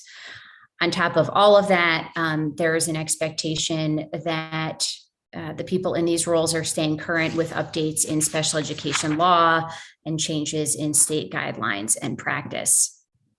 I do want to acknowledge that in addition to the roles and responsibilities of these positions, there has also been a reduction in clerical support over the last couple of years within the realm of PPS and special education. Previously, there had been administrative support staff in each of the buildings. That model does not exist anymore. And of course, when people are not in those roles, that work is absorbed by the administrators overseeing those programs. As a result of all of that and the unique challenges and demands of this position, I think we are all very well aware that we have seen turnover in these roles over the last couple of years. And I think, Lisa, you wanted to talk a little bit about the most recent transition. Yes, thank you. That's correct. I just wanted to say a few comments also about my letter and about the reason that Mr. DiStefano has resigned. First, I would like to speak directly to Mr. DiStefano. And, oftentimes people say to me, do you do exit interviews? Do you talk to people, students that leave, families that leave, staff members that have chosen a different path and have left the district? Yes, we do exit interviews. Not only myself, but also our HR director, Ms. Kavanaugh, speaks with the employee. With this particular situation, right from the very beginning, when we knew that Mr. DiStefano would be leaving us, he made it very clear to me, he spoke to Ms. Kavanaugh, that he was not leaving because of Weston PBS department. Rather, he was choosing a different career path. He had been in the role of a special education administrator in 2 different districts before joining Weston. He had spent several years, both right before COVID and during COVID, doing this incredibly important and work that also is also very demanding work. He has a longer commute. He started to reflect on his family, and he also started reflecting on the fact that at this point in his career, he did not wish to continue as an administrator in special ed, but return to, if you will, his roots of being a school psychologist. And that is the reason why he has chosen to leave the district and to accept a position a little bit closer to home as a school psychologist. And, we have seen this not only in PBS, but one of the consequences of COVID is that people are reevaluating their career paths, their family commitments, their commute, their children, their quality time that they are able to spend. And they are making choices, and sometimes the choices that they are, that they are leaving, that they are resigning. Other staff members make choices, or it's a different situation, and the person resigns. And I'm really not going to comment on that, but I do think it's important that we recognize that the reason that he's leaving, and I very much wish he would stay, is to find his joy in school psychology again. And I can certainly appreciate that. The other thing I wanted to add, I explained that in the letter, and I think that Tracy has done a good job about talking about the positions. And in my letter, I also mentioned that the complexity of needs of our children in Weston. And by that, I mean the complexity of needs that we see, I would say probably in the country, of coming out of our pandemic, moving into our endemic. It's been really hard on our kids. It's been hard on us as adults to get through this, let alone our children. And that's what I was referencing when I said that about the complexity of needs. It's really challenging for a child to be in these different learning environments. You're home, you're not home, you're on Zoom, you come in, you're hybrid, everything else that we've gone through the last couple of years. So, and that's also the reason, quite frankly, we've all been reading this book to truly understand, the question is what happened to you? What happened in a lot of cases was going through COVID and the strain that it put on our families. So we're really committed to moving forward with our department in special ed and providing the best support that we can to our children. And I think this is an opportunity to do this. Tracy? Thanks, Lisa. Just to echo those sentiments, I am committed to this department, and I feel very confident that we will work through this transition in a positive and productive way and move forward in a way that is best for all of our students. I want to talk very briefly about what I consider to be the immediate plan for moving forward. And then I want to spend a little bit of time talking about what I think is kind of an ideal long-term vision for our future as a department. Our immediate plan is to bring in an interim assistant director at the middle school and high school level. That interim assistant director is Patricia Roscoe, who has been in the district now multiple times. She's done exceptional work on behalf of our students and families. Many of our families have strong connections to her. Our students have strong connections to her. And basically our staff celebrated when they heard that this might be a possibility. So that is good news on a variety of fronts. In the long term, I'm proposing that we rethink the structure of our leadership team within PPS and special education. And specifically, I'm recommending the addition of one assistant director position for the district for a total of 3 assistant directors. And I want to talk a little bit about the proposed model for that. And I apologize for those of you who are in the finance committee meeting. This will be a repeat of that information. The first assistant director, I envision overseeing preschool through grade 3. I've thought a lot about the structure of the leadership team, and I think that this is an important way to arrange the role for a few reasons. One, it addresses the increased need that we're seeing at the preschool level, which could potentially be a bubble. I'm not entirely sure yet, but there's definitely more students in our preschool program at this point. This model also helps to facilitate the transition between HES and WIS, which basically every administrator talked about transition in the assessment report. And I think it's really critical for us to have some continuity there.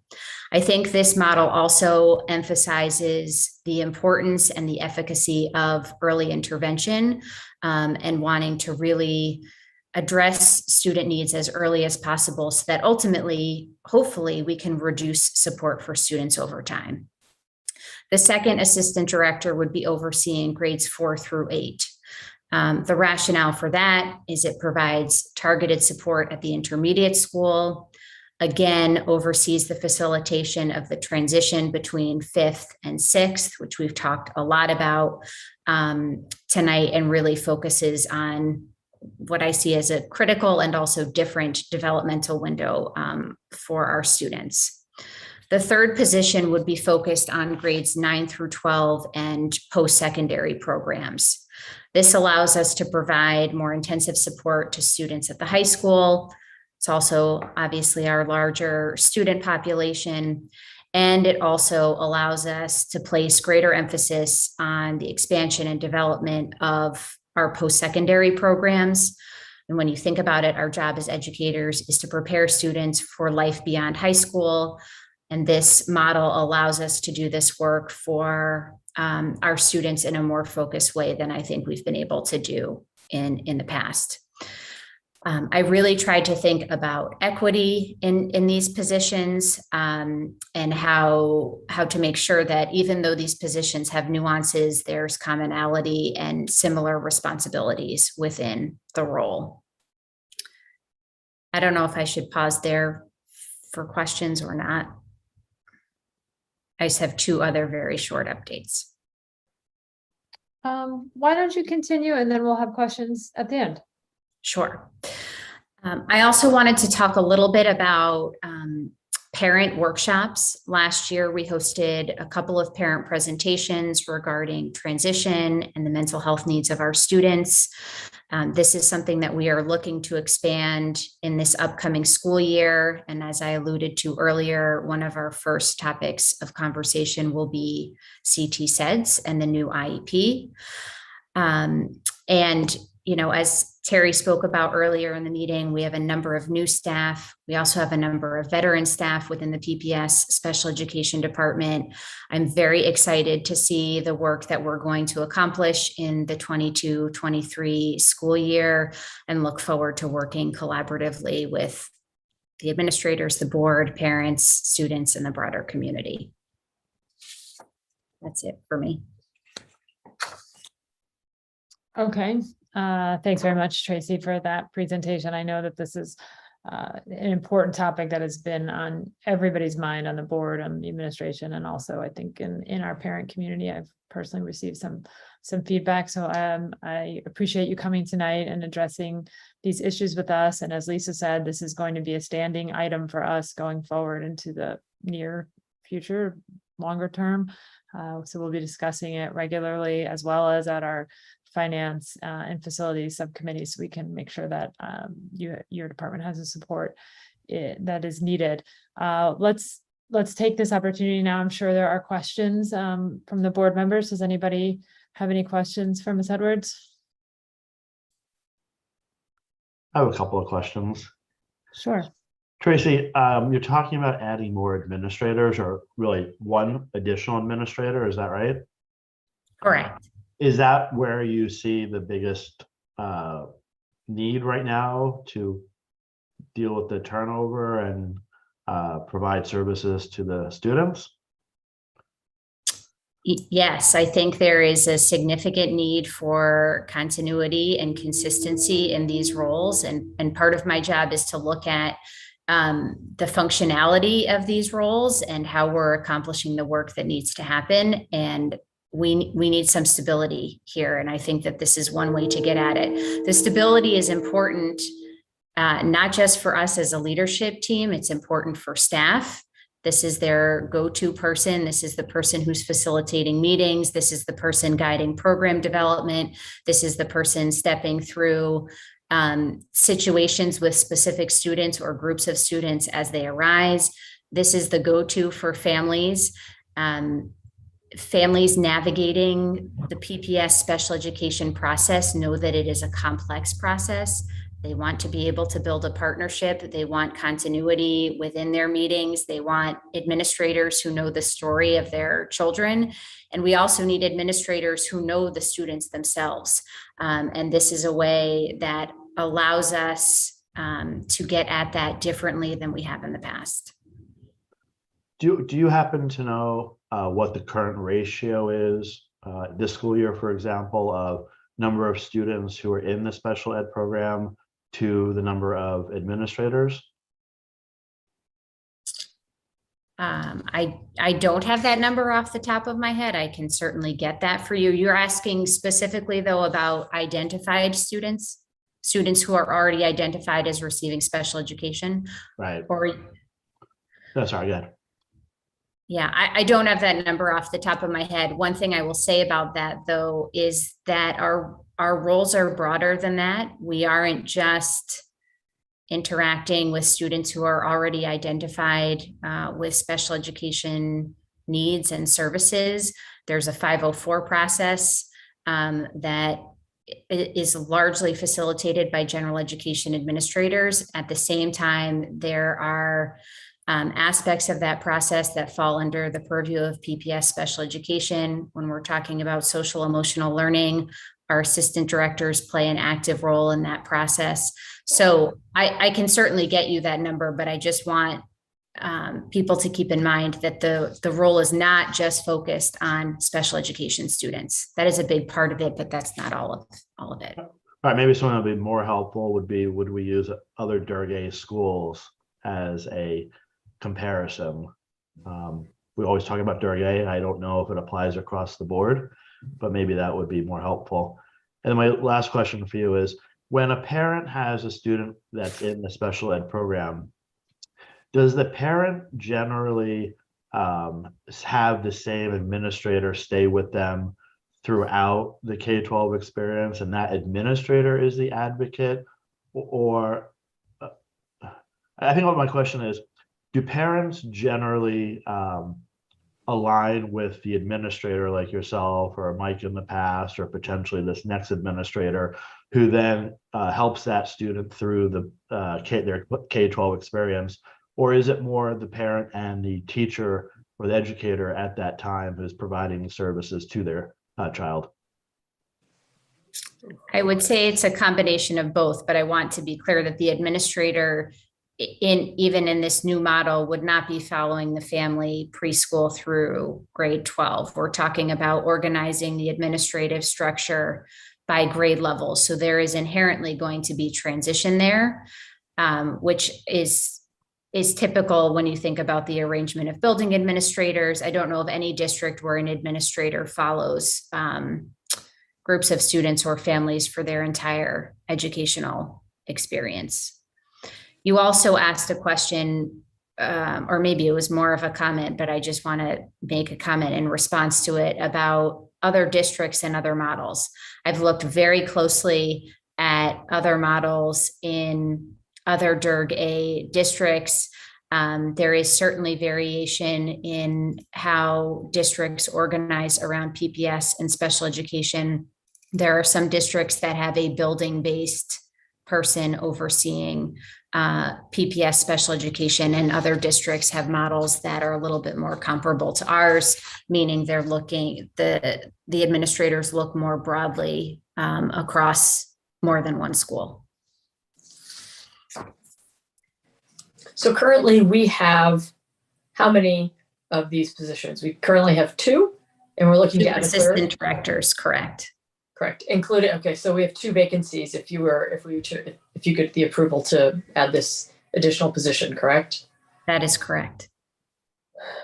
And the 2, again, you broke it down for me. You said pre-K through 2nd or pre-K through 4th. How is it you broke that down? Through 3rd. Through 3rd. There we go, right in the middle. Okay, so pre-K through 3rd, and then 4th through 8th. And then high school. Okay. Right. And again, the way that it's set up right now, what percentage of their time, because there are quite a few students who qualify for 504s in the district.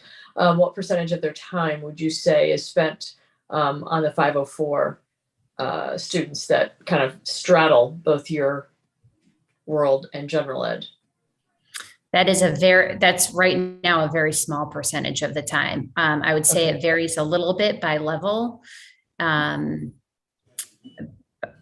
Less than 10% of their total time, I would say, is spent on that right now. So do they need to be in every 504 meeting, or are they just in the PPT? No. They're just the PPT meetings and beyond? Generally PPT meetings. There are some 504 meetings, yes. Okay. And it also depends on the level and the building. Sure. And so are they also helping to, like, when there's any sort of an outsourcing of a student, are they involved in that, or is that you who has that involvement? You're talking about out of district placements? Right. I am often involved in out of district placements. There are occasions certainly where the assistant directors are. That is most common when maybe they've had ongoing involvement with a particular family and they are following them to that next step. It just depends on the circumstances. Okay. Right. That makes sense. Tracy, can I ask a quick? Go ahead, Dave. You sure? Yep. Just a quick follow-up question, partially on what Sharon was asking, and then for my purposes, when you talk to parents, if they share any level of frustration about the journey that their child has taken, is it generally more on the administrative side, and that's why you need the extra help, or is it more on the teachers in the classroom with their student delivering the day-to-day instruction?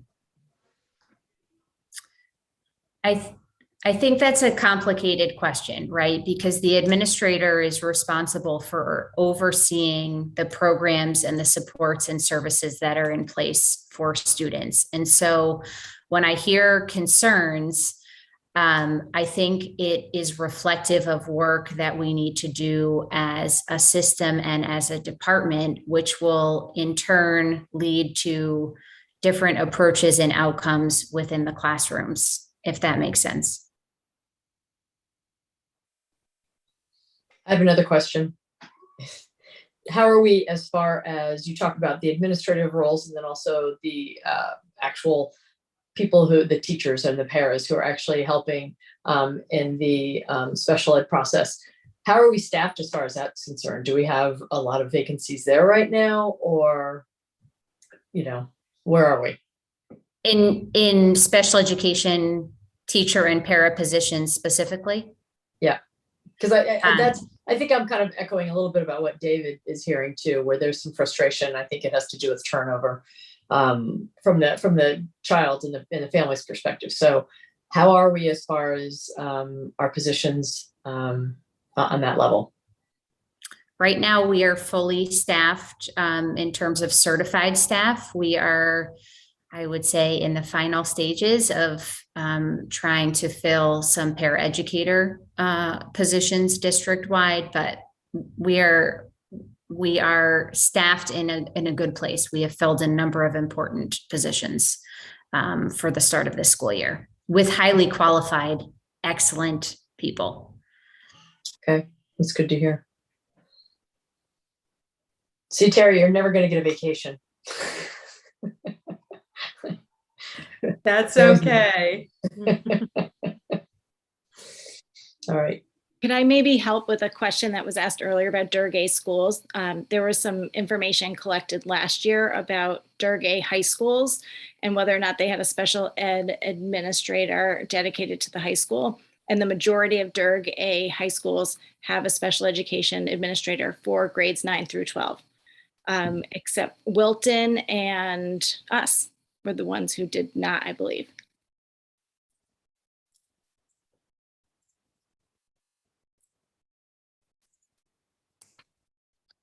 Okay, I had a couple of questions if my fellow board members are finished. First, Ms. Edwards, you've spoken about the, kind of the restructuring of the department. And I know in our finance and facilities committee meeting, we dug into that a little bit. Could you just, update the entire board and anyone else on how you looked at other districts structurally in terms of how their departments are set up and kind of what you found, and also the per pupil expenditures that you're seeing across the Durg when it comes to special education in terms of administrative costs, just so that we could have a sense of where Weston falls. Yes, just give me 1 second to pull that up. So I did some research. So the meeting was on Friday morning. So I don't have a comprehensive list of every single district. But Steve raised a really good question in that meeting about exactly what you're asking, the per pupil cost for our administrative structure. I will be honest, there could be some imperfection in my calculations in that I was relying on contracts that I could find online. In some cases, I couldn't find this year's contract. I had to assume a slight increase in salary, but I think that these are pretty close. Our current cost per pupil in Weston for PPS special education administrators is $223.23. I have 3 other Durg A districts that I've done the exact same calculation for. One district came up as $294.85 cost per pupil. Another came in at $333.62 per pupil. And another came in at $378.39 per pupil. I do want to highlight that those calculations only represent certified special education PPS administrators. The number is not reflective of administrative assistant roles, which I will tell you just anecdotally, we have an exceptionally lean administrative assistant structure within Weston for PPS and special education. So those numbers were much more embedded in budgets and harder for me to access. So I didn't include those here, but that's where we sit right now with the districts that I could do comparisons for. Okay, thank you for that. And, in terms of those districts that you looked at, how were their administrative positions broken down? Were they broken down by grade level, a different way? Student head count? I mean, how did they look to divide their workload across their district? Yes, so there's variation in how districts go about doing this. One neighboring district, for example, has a director specifically for their preschool program. They have an assistant principal per school focused specifically on special education. They have a coordinator of school psychology services. They have a supervisor of health services, and then they have an assistant superintendent overseeing each of these roles, components, departments, however you want to frame it. Another district has an assistant superintendent overseeing programming, and then has an administrator by level, so multiple schools within that level. So they have a high school PPS special education administrator, a middle school PPS special education administrator, and an elementary and preschool PPS special education administrator. Another district, it's going to be very easy to identify just because it's the only tri-district. They have, because there are 3 separate budgets within that district, Easton and Reading has a shared director. Then they have a supervisor for Easton, a supervisor for Reading. Those are preschool to 8 positions. And then there is a director solely for the high school, which is Region 9. There's also a department chair in that building, which has that person has partial teaching responsibilities. I think it amounts to about a 0.2, and the rest of their role is administrative. Another Durgay district has an assistant superintendent overseeing programming, an assistant director of special education, which actually oversees preschool through 22. Then there's a specific position at the high school level. There's a specific position at the preschool level. And I believe, although I couldn't get information about the nuances of this role, I think they have some sort of elementary oversight position in that district, although I'm not 100% sure. And then the last district I looked at has an assistant superintendent overseeing programming. They have something called a program director, one for preschool, one for their elementary programs, one for their secondary programs.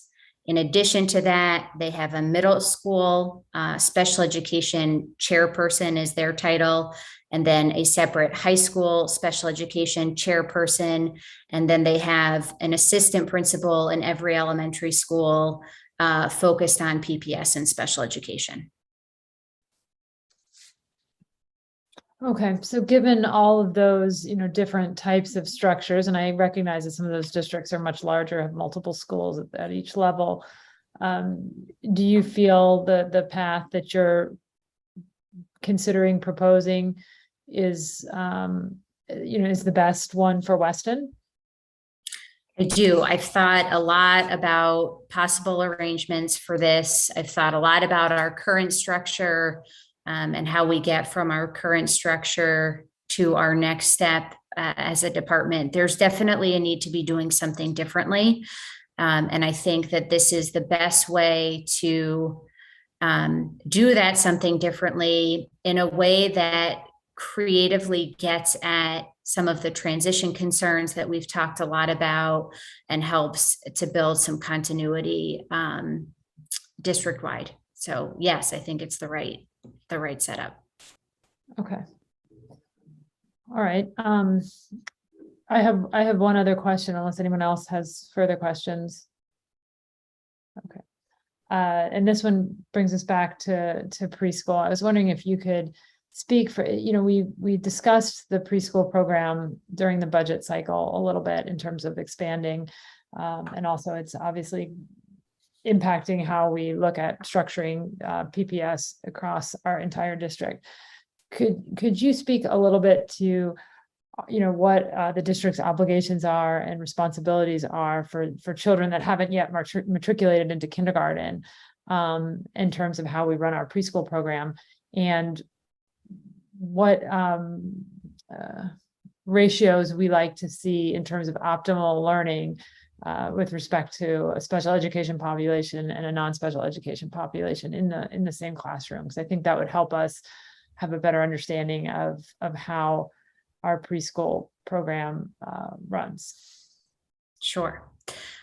So we have an obligation as a public school system in Connecticut to begin providing special education services for students on or before their 3rd birthday if they qualify for special education. So birth to 3 services serve students in their communities prior to entering the public school. We receive referrals from birth to 3. We also receive parent referrals as well for families who maybe haven't gone through that process. And it's our job to start services, whether their birthday is on September 15th or February 15th. We need to be ready to go with a comprehensive program in our building for each of those students. In addition to that kind of obligation, right, we want to be educating our students with special education needs alongside general education peers. And so what you see in Weston and in all of our surrounding districts is that they have developed preschool programs designed really for special education students that also benefit general education students. I think both populations benefit from being in a program like this. In terms of ratios within our classrooms, we strive to and really should be below a 50-50 ratio, meaning our classes should not exceed 50% identified special education students. Ideally, we would have slightly more general education peer models than special education students in a particular class. We're generally around 50-50. Okay, so in making the decision last year to expand the preschool program, a driving factor to that was an increased identified need of students requiring special education services, and then a desire to keep that ratio at or above 50-50. Correct. So we had clear numbers in terms of our students who would be in our FORS program. And then we had projections from birth to 3, which we check regularly in order to determine what our needs would be within our 3s program across the school year. Okay. Okay. And at this juncture, you're not asking for anything from the board other than just an update. And when you have a proposal, that may come back to us if funding is needed, correct? I mean, Lisa, you can certainly jump in and correct me if I'm wrong. We would like to be able to post the positions. So I think, I know the board doesn't vote on that, but we want to in some way acknowledge that we are looking to post for 2 specific positions at this point.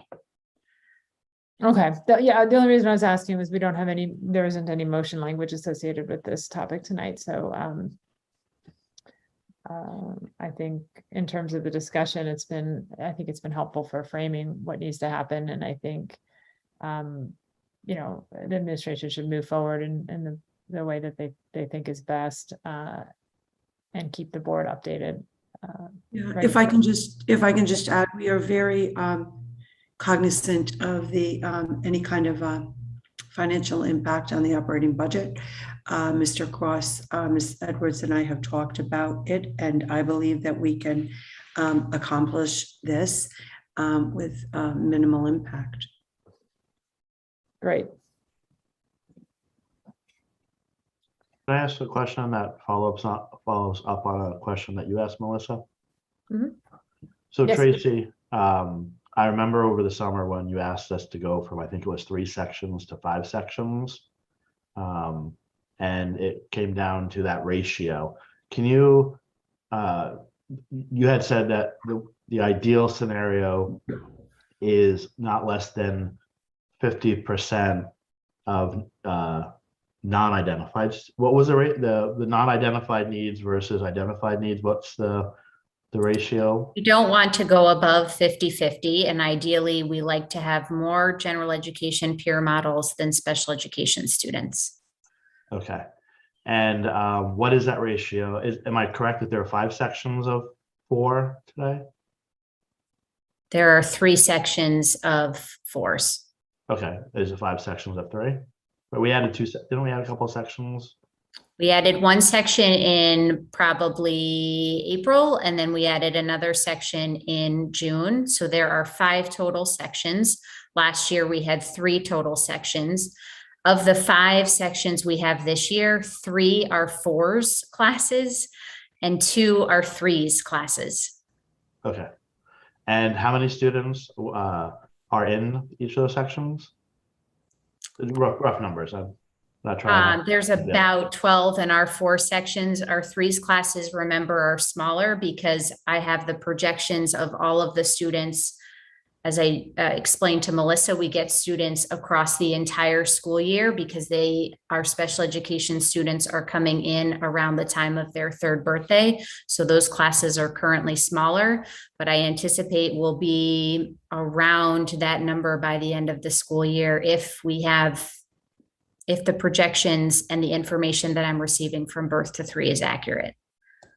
Okay, so it's about 12 students, give or take, 6 identified, 6 unidentified, or 6 identified, 6 Main Street or whatever, non-identified. Is that generally what we do? Approximately, yes. Okay, and is that number of 12, have we ever asked if what the educational impact is to either the identified need students or the non-identified need students if that number were to go to 14, 1 additional of each? Or have we ever looked at the educational impact? I'm not sure exactly what you mean by educational impact for that. Are there preschool classrooms that can have 14 students in them? Yes. Would I ever advocate going above that? No. I mean, the needs of preschoolers are unique. They are very young. They require a lot of ongoing support throughout the school day. And we also talked in the spring kind of at length about the distinction between our 3s who require much more direct support even than our 4s and the students in the 4s program. There's no magic cutoff in terms of class size. But when you're getting into the category of 14, I think we talked about the number of 15 last spring. That is a very large class for students who are 3 and 4.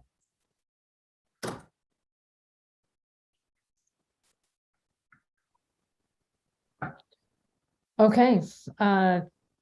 Thank you very much for this presentation. I think it's very timely and helpful and gives us a lot of good context to keep thinking about these important issues. I look forward to this being a continuous topic of discussion for the board. And if anything comes up that needs, more frequent attention, please let us know so we can schedule something sooner. With that, I think we'll move on to the next agenda item. Yes, before we turn it over to Mr. Cross, our Director of Finance and Operations, I would like to excuse the principals. Their start time comes very early. And I think this is a good moment where they can sign off. Thank you for your help tonight. Thank you.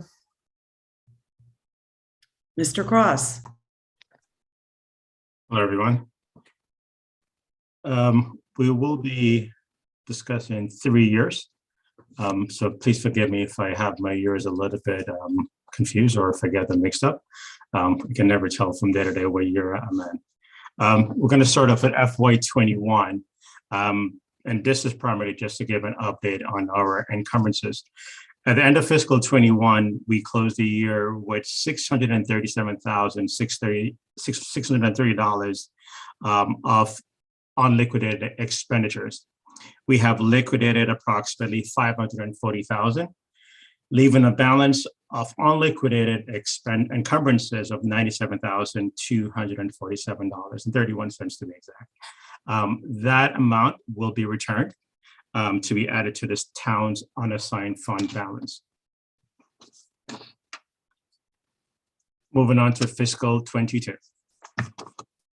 Fiscal 22, we will end the year with approximately having spent $52,963,580, and with open encumbrances of $715,459, for a total of $53,679,039, or approximately 97.47%. We will have a gross surplus of $1,391,051, or 2.53%. Of that amount, $140,031 will be added to the to the non-lapsing account, which we discussed with the Board of Finance during the budget deliberation to pay for the our current for the final payment for our current early retirement incentive program. So to be returned to the town is $1,251,020, or 2.27%. So throughout fiscal year 22, we did have several discussions right throughout the school year, just discussing turnover and the various staff and levels that we had for fiscal 22. We did point out that we had several positions that were unfilled. In addition to that, we had a lot of staff members who were on FML. So just to give some broad highlights in terms of salaries and benefits. We had turnover savings of $818,000. And again, we're only focusing on the variances. Turnover savings of $811,000.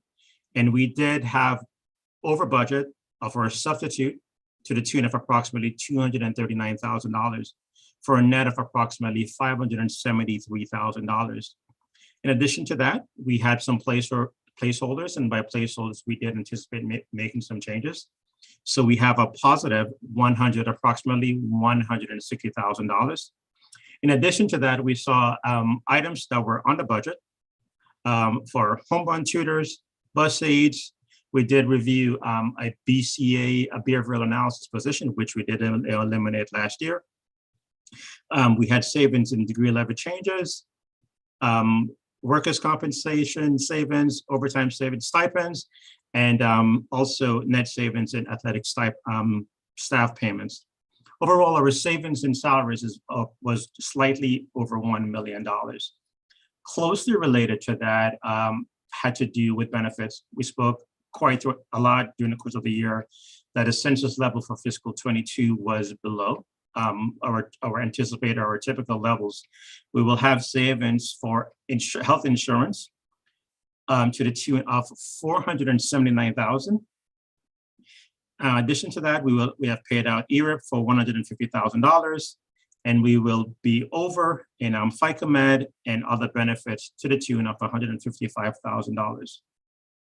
I've also, I don't want to take a lot of time, but we have outlined and we have just listed all the various items where we have seen savings: professional services, other services.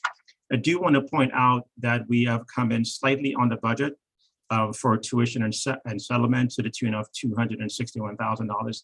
And there's various reasons for that. Some of those items had to do with various movement and people moving in and out of district. Also closely related to that is timing for students who were placed out of district and whether or not they were in person or not. Transportation, we will have savings of $62,000. We'll be over budget for fuel. Travel and conferences, under budget by $38,000. And again, we just pretty much had pretty much savings, plus or minus across in the broad categories. We spoke about equipment and the various investment that we were making for various equipment, from classroom equipment to other classroom education equipment, in addition to theater and music, the music program. So I'm just going to pause here to see if there's any questions.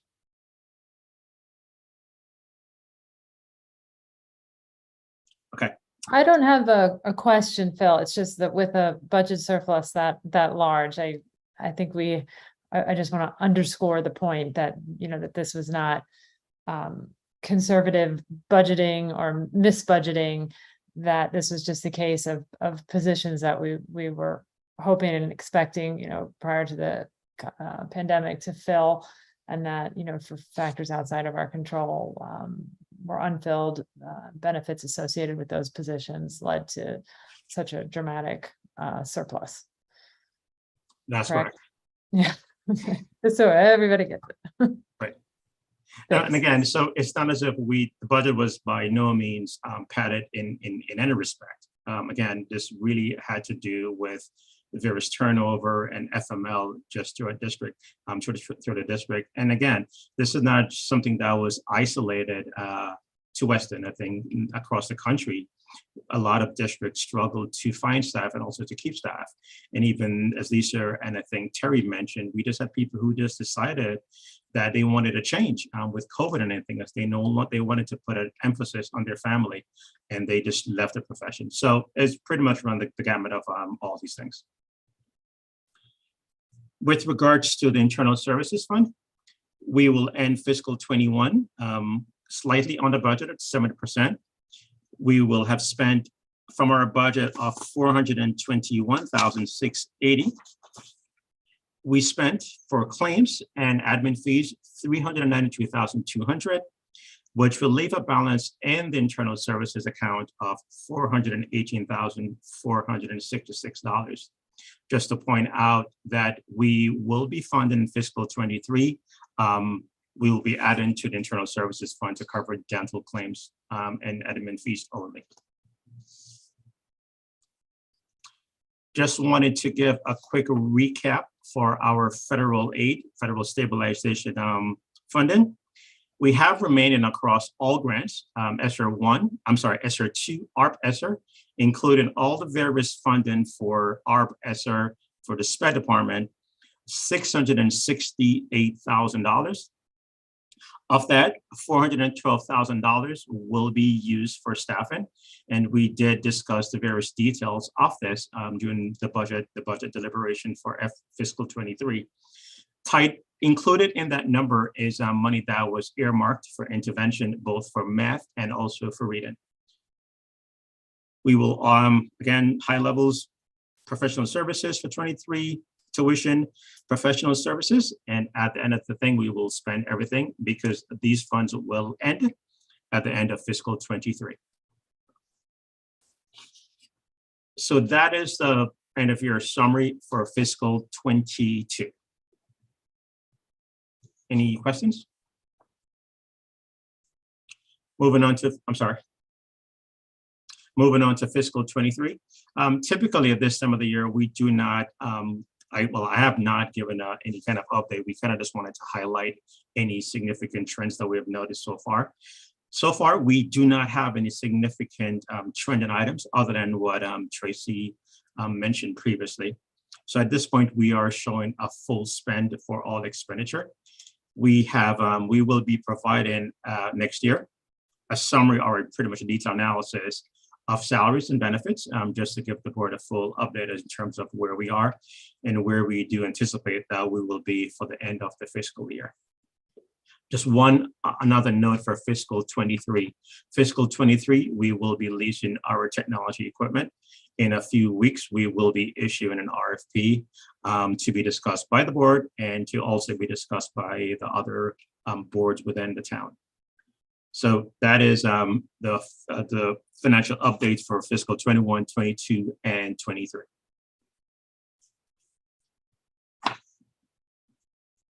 Okay, thank you, Mr. Cross. Appreciate that. Are there any questions before we move to the motions associated with these reports? Okay, can I have the first motion for the unaudited 22 year-end financial report?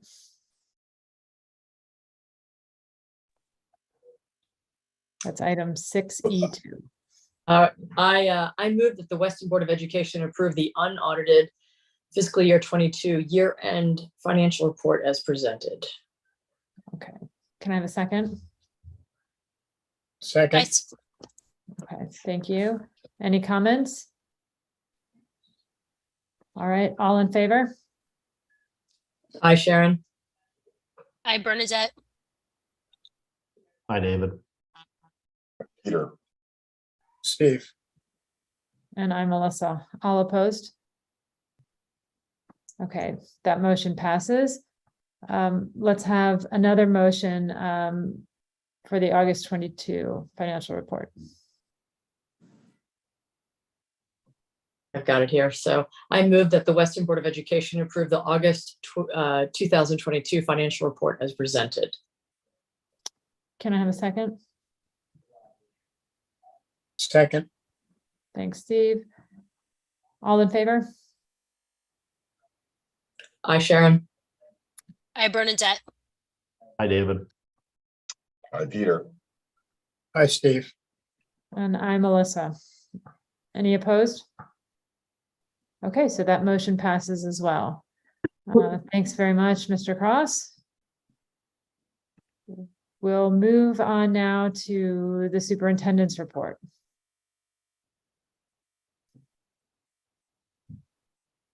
Thank you, Melissa. We had a great opening to school. I would encourage everyone to be on the lookout for the end of the month, the September update by the district, as well as all of the schools. I think we're finalizing them right now. There's a lot of great things that are happening in the Weston Public Schools, and it's been terrific to be out and about visiting all my schools.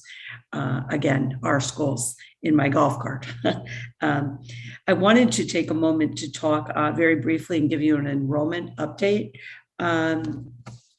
This is a preview for our, we do a more in-depth enrollment update in November, and that's when it's scheduled for right before the budget, beginning of the budget works. The key enrollment data that we always look at is October 1st data. When the October 1st enrollment data is the data that is reported to the state, it's sort of the official data for the year. But I did want to take a moment to speak about the chart. Mr. DeVito, could you put the chart up, please? Sorry. Sure, give me just 1 minute. Yeah, I'm sorry. To point out a couple of things that I think are noteworthy.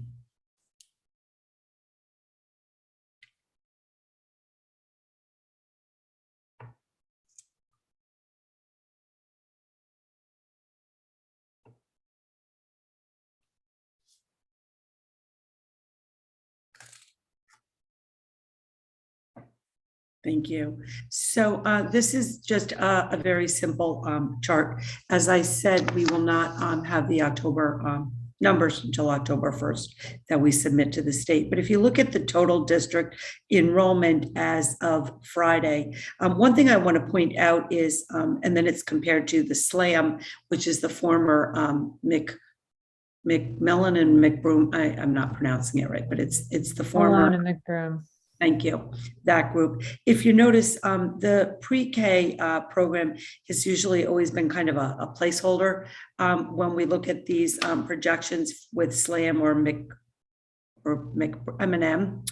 And so the projection was 30. You can go back years ago, the projection was like 24. It was kind of a placeholder. Right now, the projected enrollment in that program, as Tracy was talking about, is 56. And these are our students. These are Weston students in our community that we need to service. And there's a lot going on over there at that preschool. I visit it frequently. It's a happy place to be, and there's a lot going on. providing our students in that program with the best possible program, ranging from the classroom teacher to occupational therapy, speech therapy, PT, etc. So if you look at the total number of enrollments, and I want to point out that my assistant reposted one of the slides, because on the original posting at the very bottom, it said building total, and the correct wording should have been district total. So we have a district total, total enrollment of, if you look here, 2,200 compared to the projection of 2,202, which is a difference of 2. Again, looking at the preschool, that we had a higher increase in preschool, that usually when it's projected out, it historically has not shown that. This district total, it's important to know, includes both the in-building students and it reports the outplaced students, or RO we call them, the reporting outplaced students, since that is the overall district total. So some interesting things about the story behind some of the numbers, and we'll be getting into more detail again, like I said, in November. But when we look at, Melissa, you and I had talked about this, is, over the summer, it's a busy time. Students withdraw, new students come in, and kind of, is there any kind of a story behind those numbers? Because we kind of came out pretty flat overall. I would say to you that, when you look at, for example, we look at, let's start with high school, and we look at the high school, and we see that it's, 18 left, 19 came in. Well, what's the story behind the 18 leaving and the 19 coming in? It's interesting because what we saw was the majority of the students that withdrew were incoming ninth graders. And when you look at the incoming ninth graders, we saw that 10 of those 12 students that withdrew went to private schools, some of them boarding schools. 2 chose to go to the magnet school that is located in our neighboring district of Norwalk, the Center for Global Studies. The other students that moved out, the other 6 students that moved out, it was move-ins to Westport, to North Carolina, to Florida, to a couple of states further away, but it was that kind of movement in 10 and 12. So as we look at our transitions, that's an interesting piece, that most of the students that we lost that did not continue in ninth grade did go to private school and the magnet school. When we look at, for example, the students that were new to WMS, it was 26 new students came into WMS. So there's a story behind some of the numbers. Same thing, we had new students, 21 new students came in the intermediate school. Hurlbut's a little bit different. It's harder to get we're still working on get accurate information, just because, remember, Hurlbut gets a whole new grade, the whole kindergarten that comes in and the preschool. But I think it is important to ask kind of the why, where are these students going and who are these students? And that's what our preliminary analysis showed on that. So in summary, we will be continuing to look closely at this. In November, we will be presenting then, once we get the October, we can do another quick update in October when we get those October numbers in for the board at the October meeting, and then we will be doing a more formal presentation in November, right before budget time. Any questions?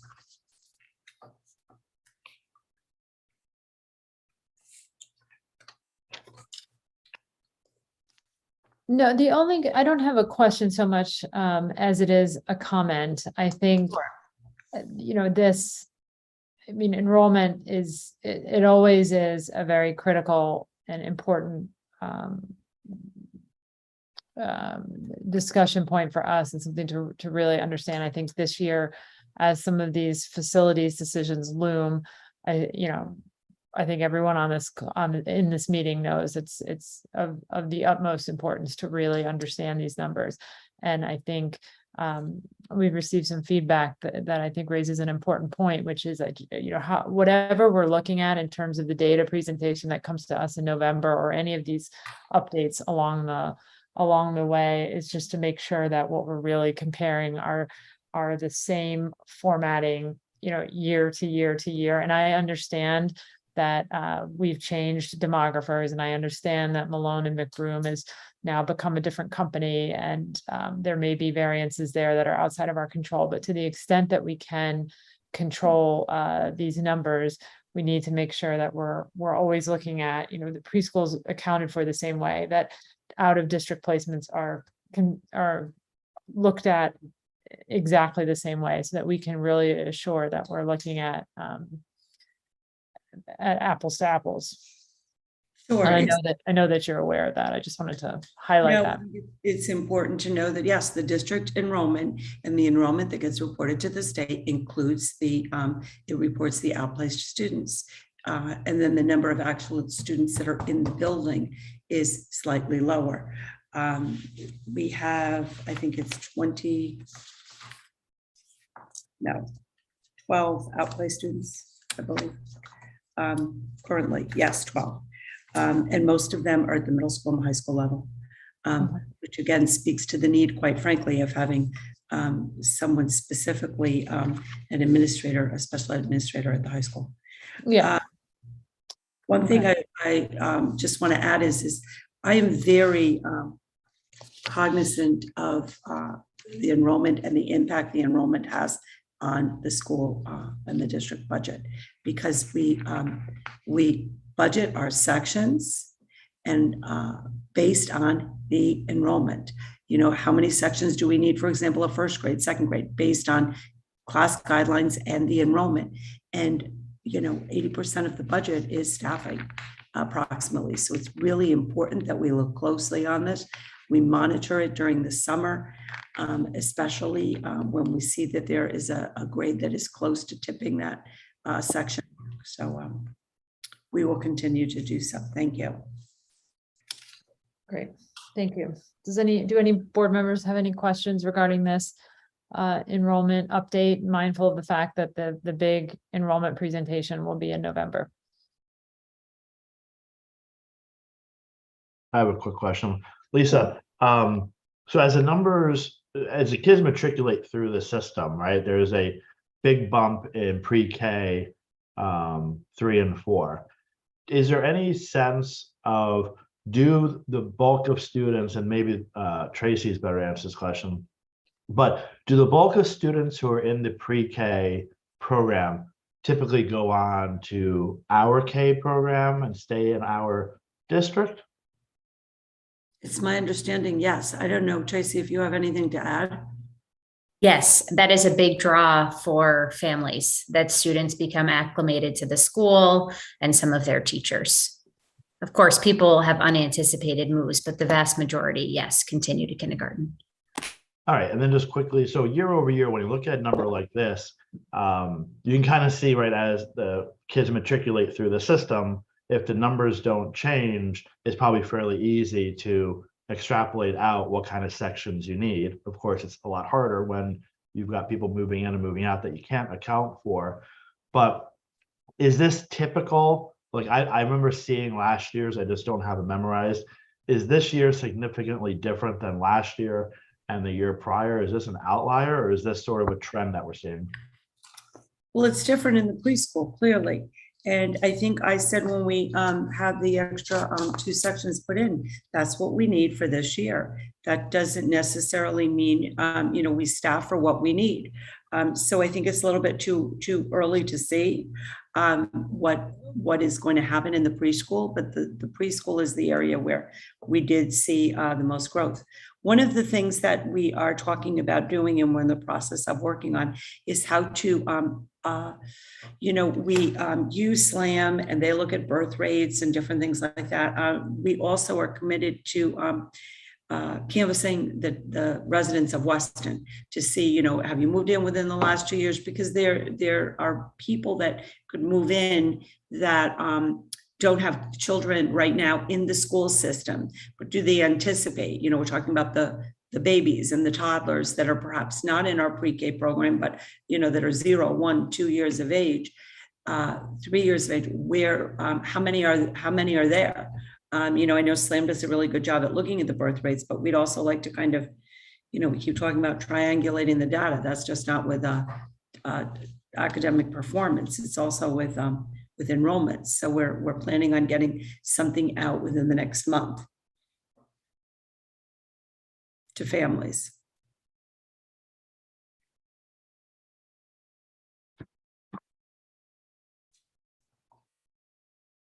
Okay, thank you for that. Any other questions?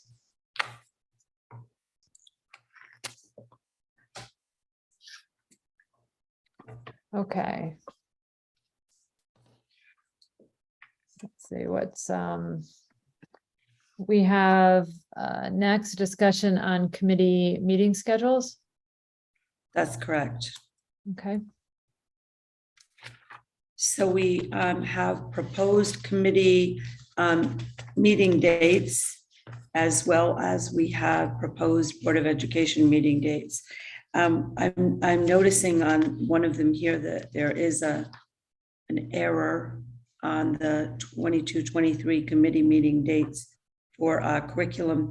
I believe we're moving that to the afternoon, starting at 3 and going to 4:30 p.m.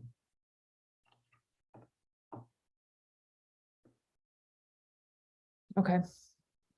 I think at this time too, I believe since we're discussing the meeting schedules of the Board of Education, it might be a good time to discuss the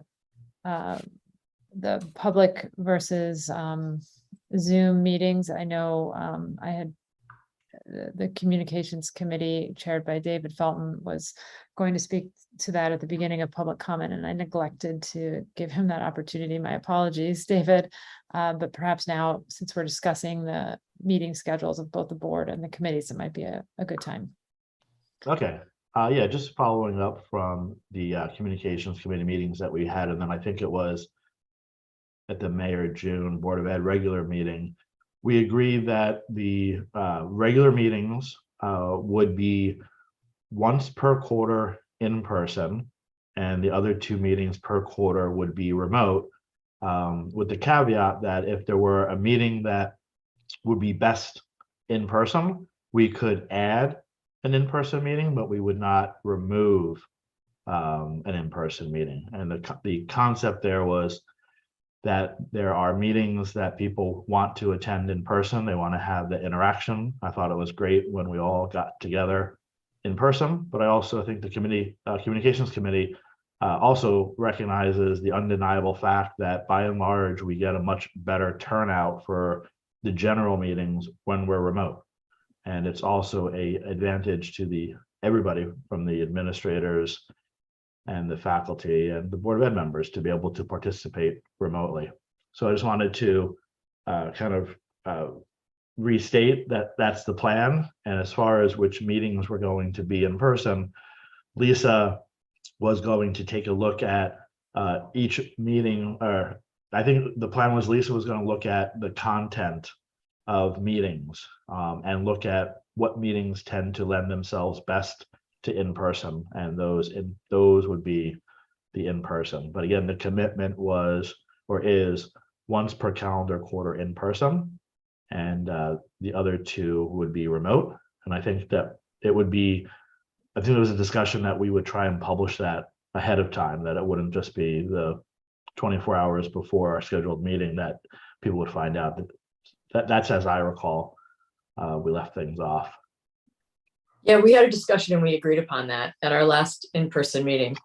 And of course, with the other caveat being that, especially in meetings where there are large presentations, that the Zoom platform is actually a lot better for those presentations in which we're not having a video of a screen share. We're actually able to see the screen share on your computer, which makes it a lot easier to see.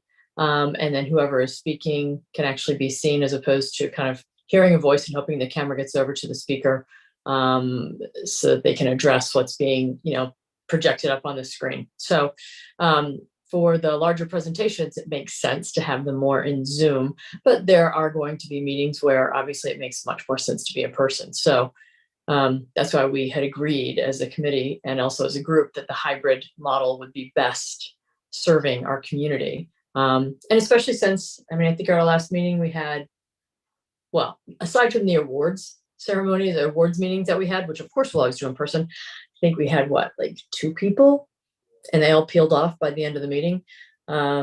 So it just doesn't always make sense. We get a lot more people attending meetings in the Zoom platform. So of course we need to be in person as well. But again, just reiterating it because I want to make sure it's loud and clear for everyone. And it's been discussed in the past. So yeah, and the spirit of it is that we're not opposed to meeting in person. I was a big advocate to meet in person, but the numbers are the numbers, right? And the people, and by and large, people like the on-demand style of these types of meetings where they can go back and watch it as they choose. The video quality is much better. We looked at the cost to try and have this type of video quality in person, and it came down to, we have, I think, about 60,000 other places that we could spend that money. So I agree that the intent is not anything more than giving a little, meeting the needs of everybody in the community, those that want to have us meet in person and be able to talk to us face to face, and the opportunity for the people who really want to come to meetings and said, I can't, the time is not right, I'm taking care of my family, I'm shuttling my kids between events. And quite frankly, it's good for everybody that's participates in these meetings as well to have some flexibility and be able to tune in. I know Peter is not even in the US today, and he was able to participate. And that's something that, that's valuable to everybody, to be able to have Peter's input when he's not able to physically be here in Weston. Thanks, Dave. And could you also just speak briefly to the change in the way that we're going to be doing the Zoom and the new webinar style that we will be going forward with, so that is a little bit more inclusive of an experience for people that are participating remotely? Yeah, I'll cue it up and then I'll kick it over to Dan. But basically, my feeling has always been to engage more with the community, and how to engage more with the community. That was the question of how do we get more community engagement, because we are often cited somewhat incorrectly for not being transparent. So the meetings that we are having, I think the regular Board of Ed meetings moving forward will be all through Zoom. So there won't be that feeling that people who are on Zoom are in the meeting and people who are watching through YouTube are out in the hall with closed doors, just, having to watch it. So Dan will talk about the technology piece of it, but everybody will be in the Zoom, much the way the Board of Selectmen and I believe the Board of Finance, essentially the town boards operate. Yeah, so we're going to be using the Zoom webinar feature beginning at next month's BOE meeting. So it's exactly what the town uses. So things will be set up a little bit different. There'll be panelists, but anybody can come join and watch the meeting from the Zoom meeting. And then when it gets to the section of public comment, participants will have the ability to raise their hand. We will then elevate them to a panelist where they can have their public comment, and then they will be brought back down to just being a viewer of it. We will not get rid of the YouTube stream because there are a lot of people who have set up like alerts. So we're going to be doing both simultaneously, but the Zoom feature, the Zoom webinar feature, will make it a little bit easier for all parties around. So wait, which link do I click on? How do I do this? It's just much easier to do the Zoom webinar. So we did not have the ability to do it for this month because there's a little bit of training for some of the parties who run the meeting, myself and Jody. But once we're trained next month, we're going live with it. And I'll add one more quick thing about the committee meetings. My understanding from reading the requirements, the committee meetings, if we are in person, are not required to be recorded, nor are they required to be broadcast. So there is a big advantage to the community for the committee meetings to remain remote, because there is a requirement with the meetings that are remote I'm sorry, let me rephrase that. There, with the remote meetings, anyone can tune in whenever they choose. And then on top of that, we record them. So we are not obligated to record the committee meetings. When we're in person, we're not even required to broadcast them. The fact that when I read the rules, the fact that we record them and make them available later on is a huge advantage to the community. Like, we do the recordings out of a courtesy for the community. When I read the rules, and if someone calls me out on it, I'd be happy to reread the rules, but I don't believe with the committee meetings, we are obligated to provide a recording for consumption later on.